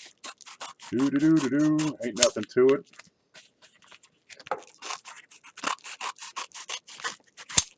Ta-da! I get a piece of bubble wrap. Okay, there's one thing I do. You have the return address of the sender. Take that off, if possible. Boy, that's on there. These razors are really dull. There, that comes off. And that should lift right up. There you go. And that'll lift right off. I just score the sides and just, you know, get it the hell out of there. Or cut it, or whatever you got to do. There. So my address and the customer's address, the only address that should be in there. But I got a great piece of cardboard. Well, look, this cost me nothing. It cost me a minute of time to cut this up. Look, I can take this coin here. I can wrap it in bubble wrap. And how much weight does this add to the package? Nothing. Oh, look at this. If I'm really tight, I can cut 2 inches off of that.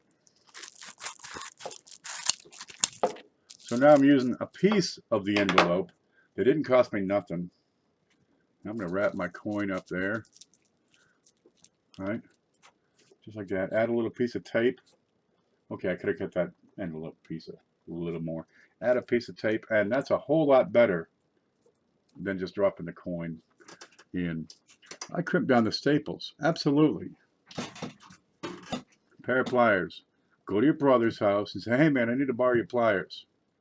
And it's that easy. You got free pliers for life. If you want some back, just go get them next week. That's all. You're done with those pliers? I need them again.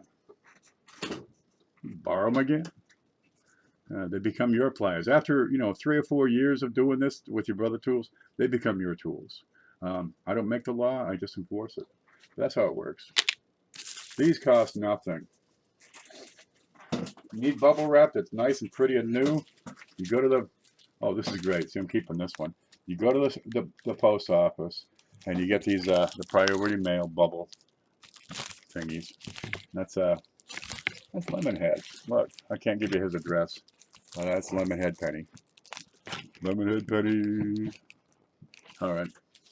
Now, when you ship stuff, it might be a good idea not to put a sticker saying rare and valuable coins inside. That might not be a good idea. But a thank you sticker, sure, that works right. Priority mail sticker, sure. Let's see, that's about it. Priority mail sticker. But geez, they got all this bubble wrap up at the post office. And no cost nothing. You know, you go to the USPS post office website, you can order this stuff by the case and they'll ship it to you for free. Don't cost nothing. I picked up the rest of his 2x2s today and some rolls. Outstanding. I'm getting Ken a pro utility knife. I got one here somewhere, but these are so easy. You know, because I get the whole bunch of razor blades. Yeah, bump that around. Get the whole pack, and they hold up pretty well. This one, I don't know, maybe I broke the tip while cleaning my nails or something. They take a pounding. But some of these little things, you know, a quarter makes the difference between somebody who's going to come back and spend another $50. A quarter. Well worth the investment. So I get those. There we go. Here's another piece of bubble wrap from a mailer. Okay, I could clean up the place. I got like 2 boxes of stuff over here. I got a stalker. It's called the Shadow. I never get to leave the house. Mine follows me around. You ever drive down the road and look at the moon? It follows you. It's always there. Danger, Will Robinson. Yeah. So did I clean any? Okay, I emptied 1 card. There. Look at these. That's those Indian pennies that somebody wanted. Okay, those are 60. Those are a bunch of 1960 small dates. If you want some, let me know. I got them for $6 a piece. That's handy. Here's that big one. You know, I've had people duct tape a coin to a piece of paper and stuff it in an envelope and send it. Come on. You can make. Where the hell did that go? Where did that go? Oh, there it is. You can make one of these. Okay, I showed you how. That's 2 inches wide here. That's 2 inches here. That's an inch. That's 2 inches. Right? That's an inch each way. Right? That's it. And you trace that on a piece of paper, and you cut it out, and you fold it, and make your own coin holder. And this, if you're going to tape it, you can put the coin in that. Real easy. Boink. It costs you nothing. You can do this with junk mail. You can do it with newspaper. And then if you're going to, put duct tape across it and, jam it on the back of a cereal box and ship it, well, at least you don't get the duct tape doo-doo all over the coin. Come on. You can do better than that, all of you.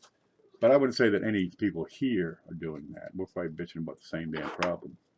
There are some people selling coins who just have no business doing that. If you're going to ship them well. They're going out into the wilderness, into the wild, and God knows what can happen. I've gotten some packages that have been mangled, just screwed up, mangled. And they're not going to make it without you give it some protection. Okay. There's those.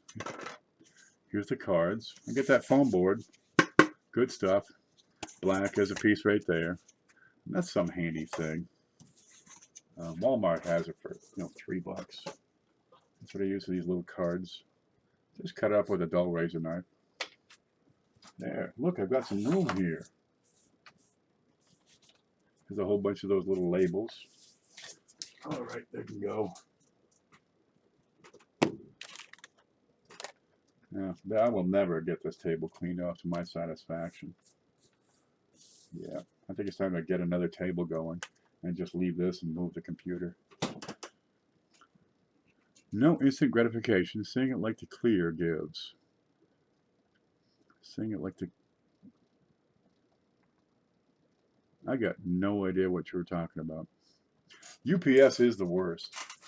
They did drop these off earlier, yesterday. I was pretty happy about that because those are finally here. They've been in transit for like a week and a half. What's this one? Here's another coin. All right, better look at that. It's on the desk. It's a, what is it? 37.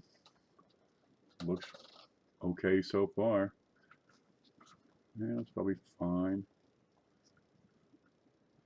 37p, fine. Yeah, I got to do a dollar deal with the Buffaloes next. There. There's a couple more razor blades. The place is lousy. Don't drop these on the floor and walk around barefoot. Man, you'll need a tetanus shot. You won't be able to move your arm for a week. There we go. That's probably enough cleaning up for now. Let me catch up with everybody. Let's go back here so we can see something to see. Yeah, but that's easy. So much you can do for next to nothing. For darn near cheap. What's this? Okay, why is it up here? It's a 1970 mint set. Huh. Oh, that's right. These are neat because it's the only one, it's the only source for the 1970D Kennedy. They put them out in the mint sets. It's the only way to get them. If you want that coin, you got to get this set. Or, if you get one, it was from a set.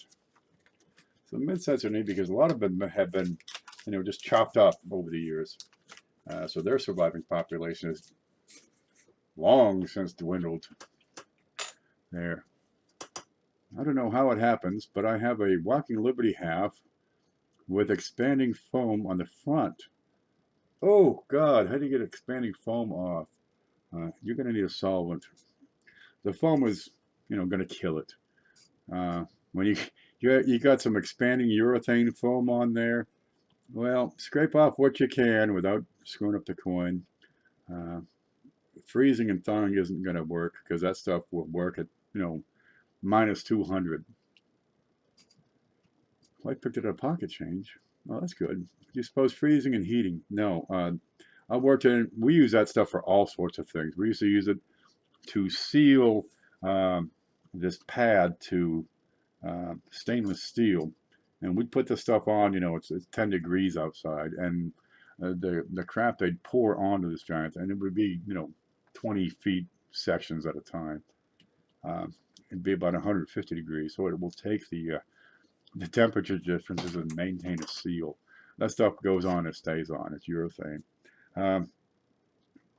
I would suggest, because the coin's worthless with the crap on there.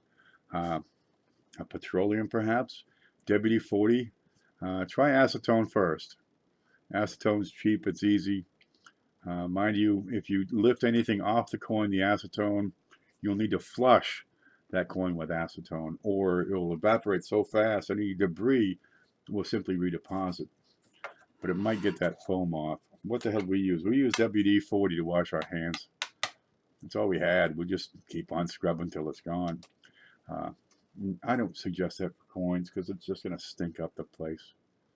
Gasoline, just drop it in your tank. Sure, let the tiger in your tank clean it off. Okay, there's that penny. All right, I'm going to finally throw this away. There, I did it. I pulled a 70D GFK doing a coin wall hunting this week. Outstanding. I mean, those things are $10 just for talking about it. Uncirculated, $15. You know, go with it. Geez, you got a whole bunch here still. I don't even know what the dates are on those. Here's stuff Bill J sent. Right? Now, I showed you this when it came in, and we've been giving stuff away for a month. Right? And we still got all this good stuff. We got, that's nothing. There's this Canadian thing. I don't know what it is. What's that thing? Ooh, that's one of those pretty $50. And this one is proof-like. Let's pull this out. Oops.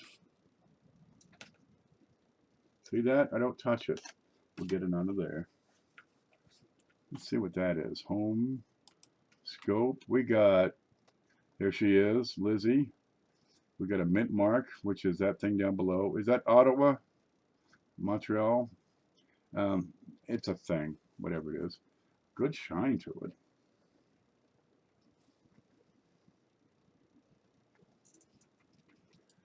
I mean, it's almost a mirror. Look at the back here. I like the backs on these Canadian halves. You want some detail on a coin? Dude, this is full of it. And I would call that proof-like. For sure. 2015. 50 cents. You find this coin while hunting? Yeah. There it is. We'll give that away to somebody sometime. That came from Bill J. That is proof-like without a doubt.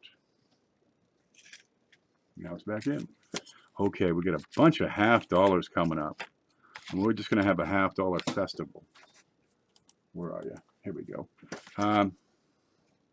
86 proof.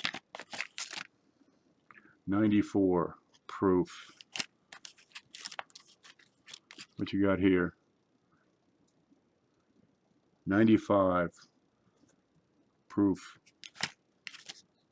76 clad proof. 74 proof with some cameo. Yeah, that's a cameo.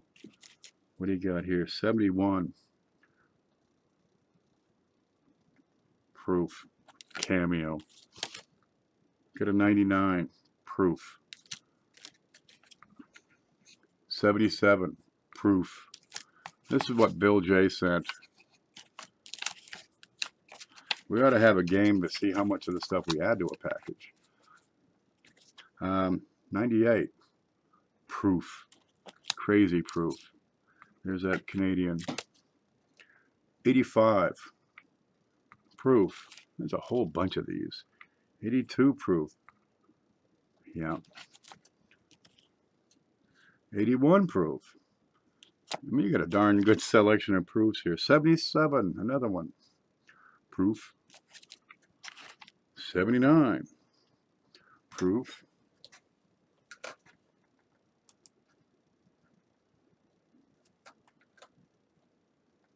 Type 1. Okay, what's that one? Here's a 2009 proof home. There you go. We got a, well, that's a plastic bag that's useless. Another Canadian. Here's a misaligned die, 2012 dime. Here's a, oh, that's nice. Here's a 1961 real shiner. Ear looks good. The hair looks good. The cheek looks good. Let's look at the back. Uncirculated. 1961 no mint mark. Okay. There's a shiner for you. Here's a bag of what was probably NIFCs. I haven't opened them yet. The show needed a lift. Gosh, I do my best, baby. Yeah, you've been lifting these real good. NIFCs now. Oh, and there's another of those little dimes in there. That one was hiding. Another one of those nickels. We got here 2007 NIFC, 2003 NIFC, 2005. These are real nice. 2010. These probably all came out of circulation. I see a few contact marks on these. 2012. 2013. Huh. 5, yeah. 12, 13. That's odd. That's a P. All right. 10, 3, 5. Yeah, none satin. But those look pretty darn good. Somebody would be happy to have those. We'll put them back in the bag. We'll put those all in next, show. Do I put this in one show or put them in, a couple, 3 shows? Break them up. Well, it gives people something to trade. I'll have another for Ken once he gets through these. Gosh, I'll be another 2-3 weeks just working these. Otherwise, I'll give them all away tomorrow. And, you better send stuff now. Yeah, these are, we're adding a few here in each show to give you some, some thanks at each show. But I think this is effective in getting other people to contribute coins.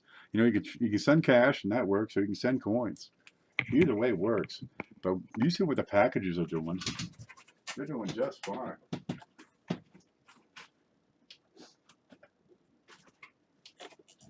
There we go. We'll save those up.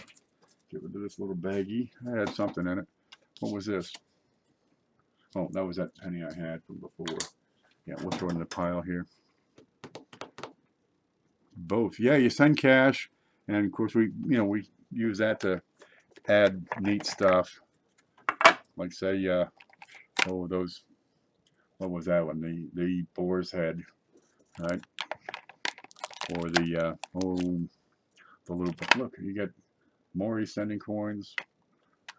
Bill J. Here's a bunch of stuff that he sent earlier. People are sending stuff. It's fun.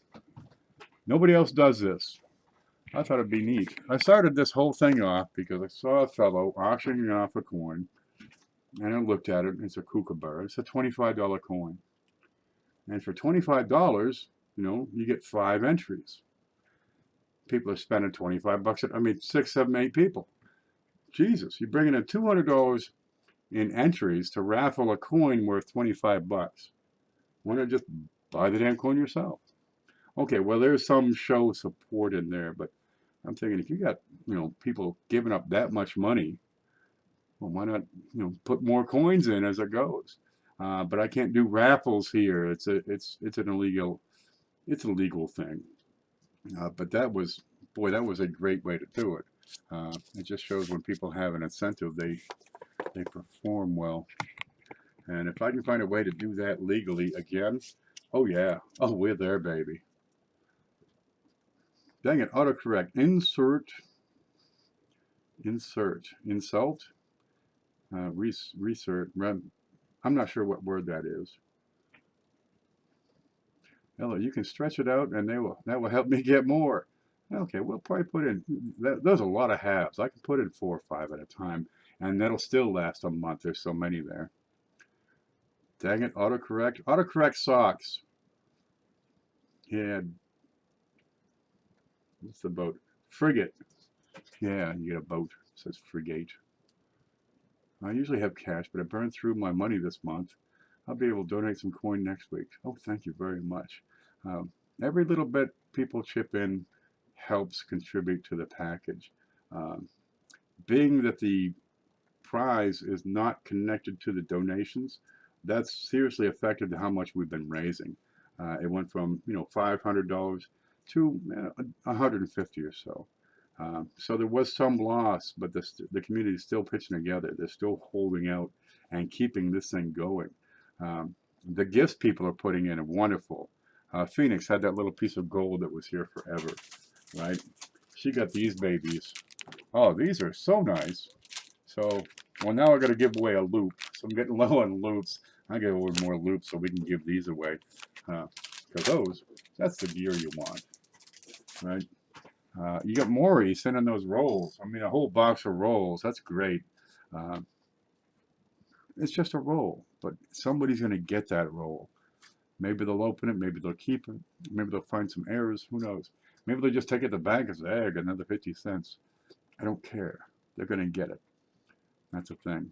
And gosh, this stuff people are going to get. And do you own a mint set? How many people don't own mint sets? Because these are affordable things. Anywhere from $5 to $10. The later years, they start getting more pricey because they're getting fewer and farther between.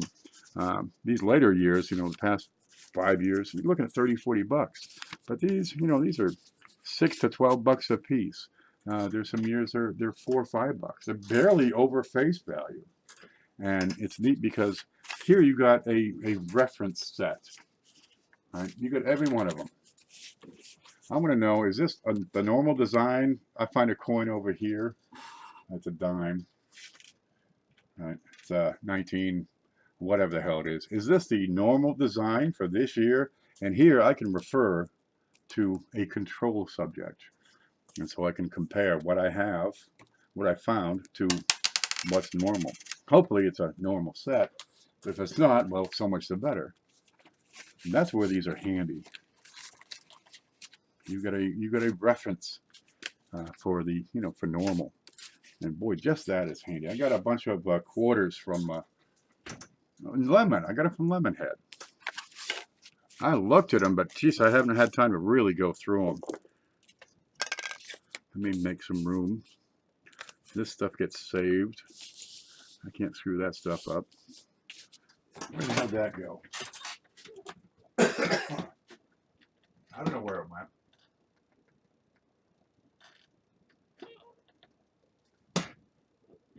Okay, it's gone.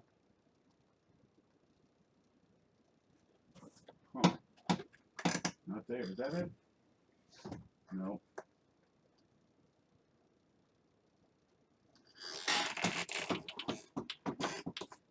What color was it? No, no, no, no, no, no, no, no, no, no, no. That's it. Washington State Quarters. Oh, it's an advance show. Let me pull that one out. If I pull that out, I gotta put something in. Or it's all gonna come down. There. Oh, it's in a dance go. Oh hell with it, that's good. So we got a reference set for state quarters. So now if I find what seems to be a double die, I can look at the standard reference in here. And these are just beautiful shape, beautiful. I don't know why you let them go for so darn cheap. They're just shiners. The album's worth $30 for Christ's sakes. So we'll keep it around for a while because it's some kind of handy. There's only a couple that are missing. And these really aren't state quarters, they're territories. All right. But get yourself a standard reference. That's where that comes in. You find a DDO, I get 10%. It's in the fine print. Oh, it is. There you go. I'll get that skill saw out and get you your 10% immediately. Yeah, you want the dust or the piece? Either way is good. Nope, just how I talk. Yeah, I thought you were from Jersey originally. But most are like, what? I'm too old for that. This is a great album. This will stick around for a long time because I need the reference set. Now I get my own set of quarters I've been working on. That's not it.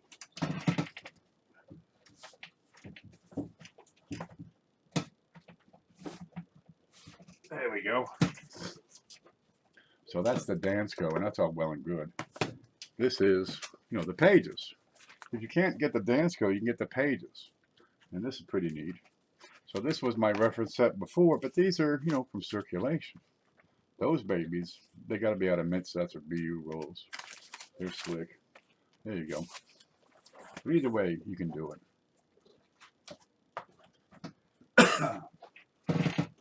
Yeah, and I got a plan for making that even better.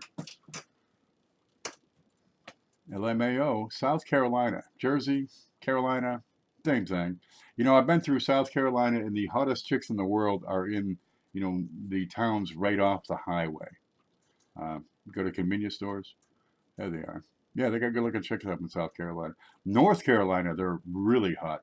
But when you get to Virginia, dude, something about the temperature change, forget it. They turn into like these goofball hick freak hillbilly things. I don't make it up. That's just my observation of Virginia. Maybe it's just, the backwoodsy areas I drive through.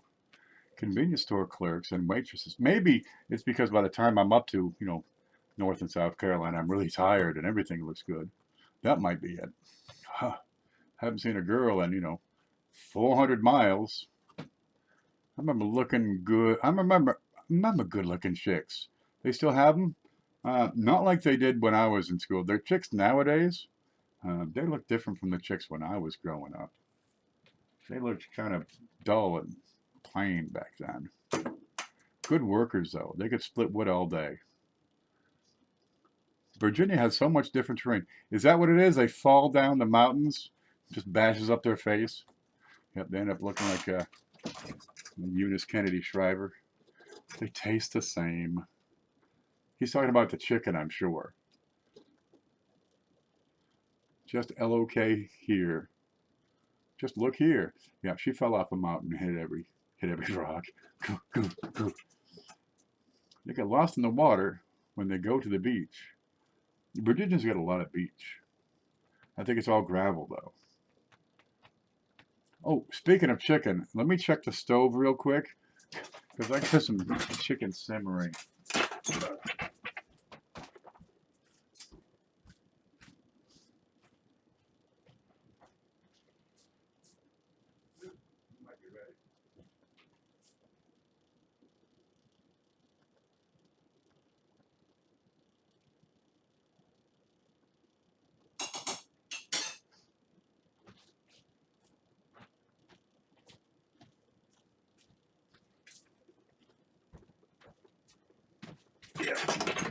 Yeah, I got it on simmer, so it's just a slow cooking simmer cooking thing. Yeah, it'll be stew. It'll fall off the bone soon enough. Yep. Dang, now I'm hungry. I got nothing to offer but half-cooked chicken and coffee. But it's good for what else, yeah. That's it. Leftover time. You should see this pizza. When I had the diner, I said, we should just serve, leftover pizza for breakfast. We'll probably get stormed. $2 a slice, same as it was the day before. Just, they'll whale the place. I'm going to do noodles this time. I got noodles, I got rice, I got potatoes. Low on bread, but I'll do noodles. That'll get me by. Look, I've been going for 2 hours and 45 minutes on one cigarette. I got most everything picked up that I wanted to get picked up. I got space, I can do some packing. But to do that, I got to use a printer, which means I got to start unplugging stuff and move it around. So I think we're going to call it good at 3 hours. Yep. Slick Nicky, when did you come in? I'll have to record some backing music. There it is. Great stream. Take it easy. Lemon, you take it easy. I got some stuff coming for you from last week's the Wednesday show, plus some stuff you ordered, and that'll be going out. Got to print off the stuff. I got tonight's show winner, who was who won tonight's show? Gosh, did I write it down? Ant. We'll get that out. I've got let's see, Lincoln's book. Okay, book. We got to get that out. Chris Hurley, I'll get with him. He's got some flips on order, and we'll see what else he's got to have. See if I can come up with the book too for the bookshelf, because really they need to go together. But it needs to be a good book. I got Blockhead. I got a quarter for him to ship out that didn't make it into his package. What does it say? Ship Lincoln. Okay. Yep. Ship Lemon. Ship boxes to Silver to Topaz. Assemble Somems. No idea what that means. I got a bill for the wheats. Bill Jorder. Bill Jorder. The fuck does that mean? Bill J order. Bill J ordered some stuff and I totally missed it. It's paid for, so that'll be put together. What does number 357 mean? Oh, that's the invoice number. Okay. See, I really do take notes, and sometimes they come in handy. Oh, we're just talking clay. We've been talking coins for a while. We got a little governmenty, but we got out of that. All right. Canada. Yep, okay. Winter Ant. Got a ship Ant. Ship Ant. Is that listed here? Ship Ant. Yeah. Oh, there it is. Twice. I'll ship stuff to you in a couple of times. Bill Jorder. It's what Bill Jorder? That's Bill J. Yep. And then I got to find out what else people said on the email lately, because Jesus, all kinds of stuff. Look, I've got more flips coming. I might run low. I ordered earlier than I usually do to try to keep ahead. So we still got plenty of flips. We still got plenty of boxes. We still got plenty of acrylic holders. I got the large dollar and the small dollar size coming. We're going to expand that. That'll be good. I have some folders coming. I don't know what they are. I'd have to look. They'll be in a couple of days. But I might get low on the flips, but I don't think I'm going to run out this time. The past 2 months, people cleaned me out. You know, and then I'm waiting a week and a half. Where are they? Look, I pulled out all my hair. Look at, used to have these tufts right here. No, look at the shine on that. Boy, I hate it when I got to wait for stuff. So I'm trying to get ahead now, and you know, we'll stock up more. And when I get to a higher level, that's when I reorder. Instead of wait until I'm totally out and 6 people have ordered, 300 apiece. Geez, then I really got to order stuff. Ken's a great teacher. I'm learning to collect again. Oh, it's just the joy of collecting. One of my most fun things is putting together that bunch of quarters. This is probably one of the most fun things. Just goofing off. There we go. Let me pull this over here. That right side up. There you go. So I got the pages. All right. I got the pieces of paper.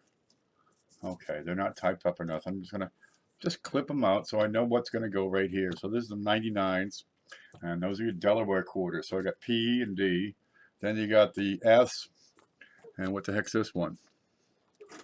And then the silver. Okay. So it's not just the 50 states. You got to have 100 for P and D. Then you got to have, now it's 3 for the proof. Then 4 for the silver proof. Are you serious? Dude, there's some, you get into the, the satins. There you go. Here's one right here. You get into the satins. Then you got the S uncirculated. Then you got the enhanced uncirculated. This is just the state quarters and the ATBs. And there are, 40 pages in here? right? And I got one out of order, so I got to shift like, you know, half the stuff over by a page. Uh, but if you just want just a straight set, you're looking at 100 just for the states. You want the proofs? You're at 200 coins already. Come on. Okay, there's some I don't have. What's this one? 2000p on the Massachusetts. All right. 2000p on New Hampshire. Haven't put that one. You know, these are full. What you got? 2002p Mississippi. Oh, and D. Why don't I have those? Okay, I'll have to dig them out. But now I got that full set from, yeah, I got that one from Lemonhead. That's a second set I picked up from Lemonhead. The first one went to Lincoln. And he should get that anytime now. Did you? You already got it, didn't you? I've been sending people your way, Bill J. There we go. Then, you know, it's since we get the extra one in here, now they get offset, so they're not in a straight line. You know, this one starts here, that one starts there. Okay. But, geez, just the state and ATB quarters, P and D, plus, you know, the territories. You got 200 coins right there. And you get these out of pocket change. Well, you know, you get a few rolls, take a look what you got, keep the best ones, junk the rest. So these are really starting to get in pretty good shape, some of these. What's this one? Oklahoma. What's that look like? What's that look like in real life? Let's take it out and see. Because, you know, I've been doing this for a while. And the longer you stick with it, the better your collection is going to get. You know, keep the best, toss the rest. And they keep getting better. That's not it. Mouse is stuck. Okay, scope. Where is it? There you go. And this is what I'm at, you know, on most of these. You get a few contact marks.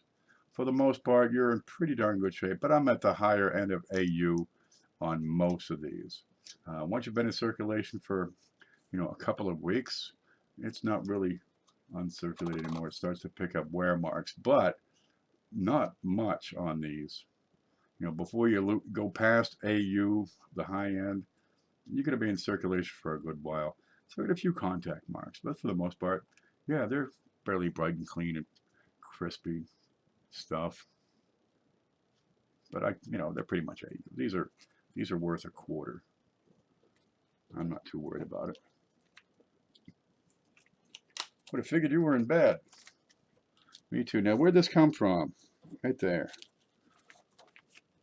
That's what I got. Most of these are in real great shape. You know, you get in the later years, of course they're in great shape. They're brand new coins. What have you got here? I've got pretty much every year. Oh, let's see. 2011 Glacier. I don't have any. Why not? What's wrong with you? Are you retarded? That might be it. Volcanoes. Yeah, I get 2 in most of these. Yep. Looking pretty good. What's that? That should be. Yeah, I gave up on, you know, the card in every slot because, geez, that would have been like a ream of paper. That is, oh, it's an effigy. No. I see one of these, I got to check it. Got to. I might not have checked them all. Scope it. Okay, let's look under his nose. All right, he looks normal. Let's look behind his head. That looks pretty normal. All right. Yeah, I found another one the other day. They got a great clash on these. And I want that to be face up and facing out. There. Oops. Drop it. Wait, slot. You go right about here, I think. That's a P. Yeah. Found a great clash on those. I found 3 of them now. Oh.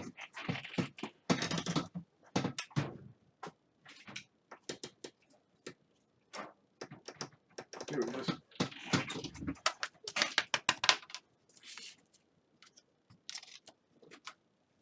And it's the effigy mound. That, you know, that weird thing with the Muppets. What is this? Okay, watch this. Okie dokie, take care. Gotta eat. All right. Watch in front of George's nose. You see the grass on the other side? There we go. I got a stick right in front of his nose. Now I'm going to tilt this, and you're going to start to see these little wiggles. That's the clash marks from the grass on the other side. The clashes are going to be in the fields. I got more back here, behind his head, right? And some down below, right in here, right in this area. Yeah, now we can zoom in. Now you know where to look.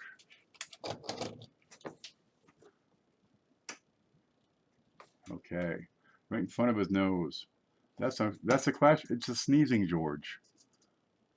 Isn't that wonderful? That's a great clash. I found 3 of these. Well, apparently they must be in this area. So good, I got some of these, but I can't find a 2014 double die number 4 with the lightning in the 4. And you got some more up there. That's it. But geez, you got a sneezing horse? Yeah, look, I got the plague-ridden George Washington right here, coming out of both nostrils. All right, that's a neat one to have. Get it? They're out there. Find them. You can probably find more in the southeast, I suspect. Adriana, you might be making a special appearance in one of my videos. Well, outstanding. See if you can get her to do that dance. See if she does. I forget what it's called. I'm not up on modern dance. Snotty nose. Yeah, it's kind of a neat thing. All right, let me go back over here.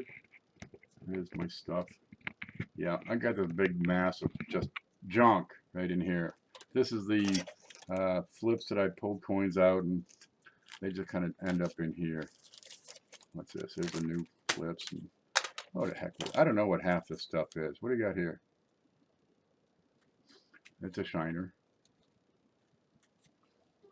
Let's see what it looks like under here. Anything special about that mint mark? No. How about a buy error? No. Double eyelid? No.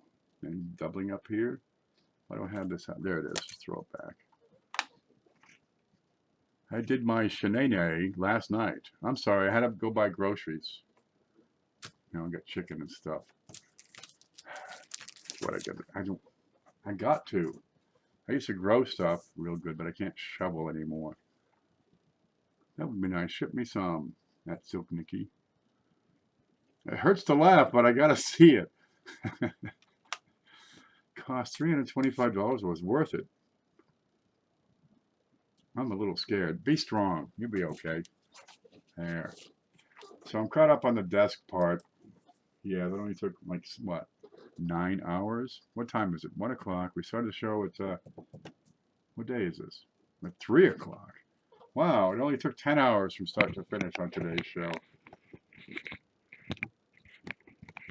I got to work on my time management more. Yep. Well, we've been 3 hours in. Let's call it there. That ain't too bad. I hope you learned a lot and saw some stuff, and maybe you thought more about things that could use more thinking, you know, without overthinking or rethinking what's been taught.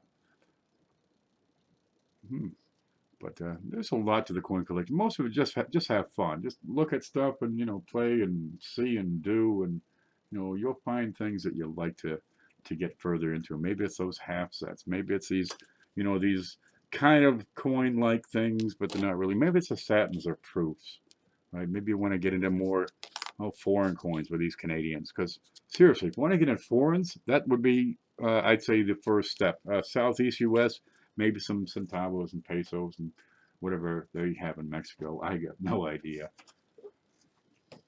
Ken, look at last night on the 5.10 mark. 5 hours.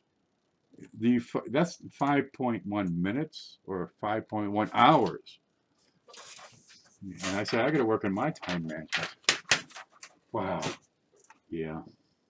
I'm going to check that 510. Let's see what's going on with that. Yeah. I hope there's no, like, cat involved in that. I was going to make a video and organize my coins, but instead I'm watching you do it. Dude, make a video. It takes nothing. You know, just turn on the camera there. I got a couple others here to work with, right? Oh, here's another one. You can add pictures, be it Care Bears or the cover. Oh, did I add it here? Here it is. Here's the fucking Chinese. Yeah, I got it rated.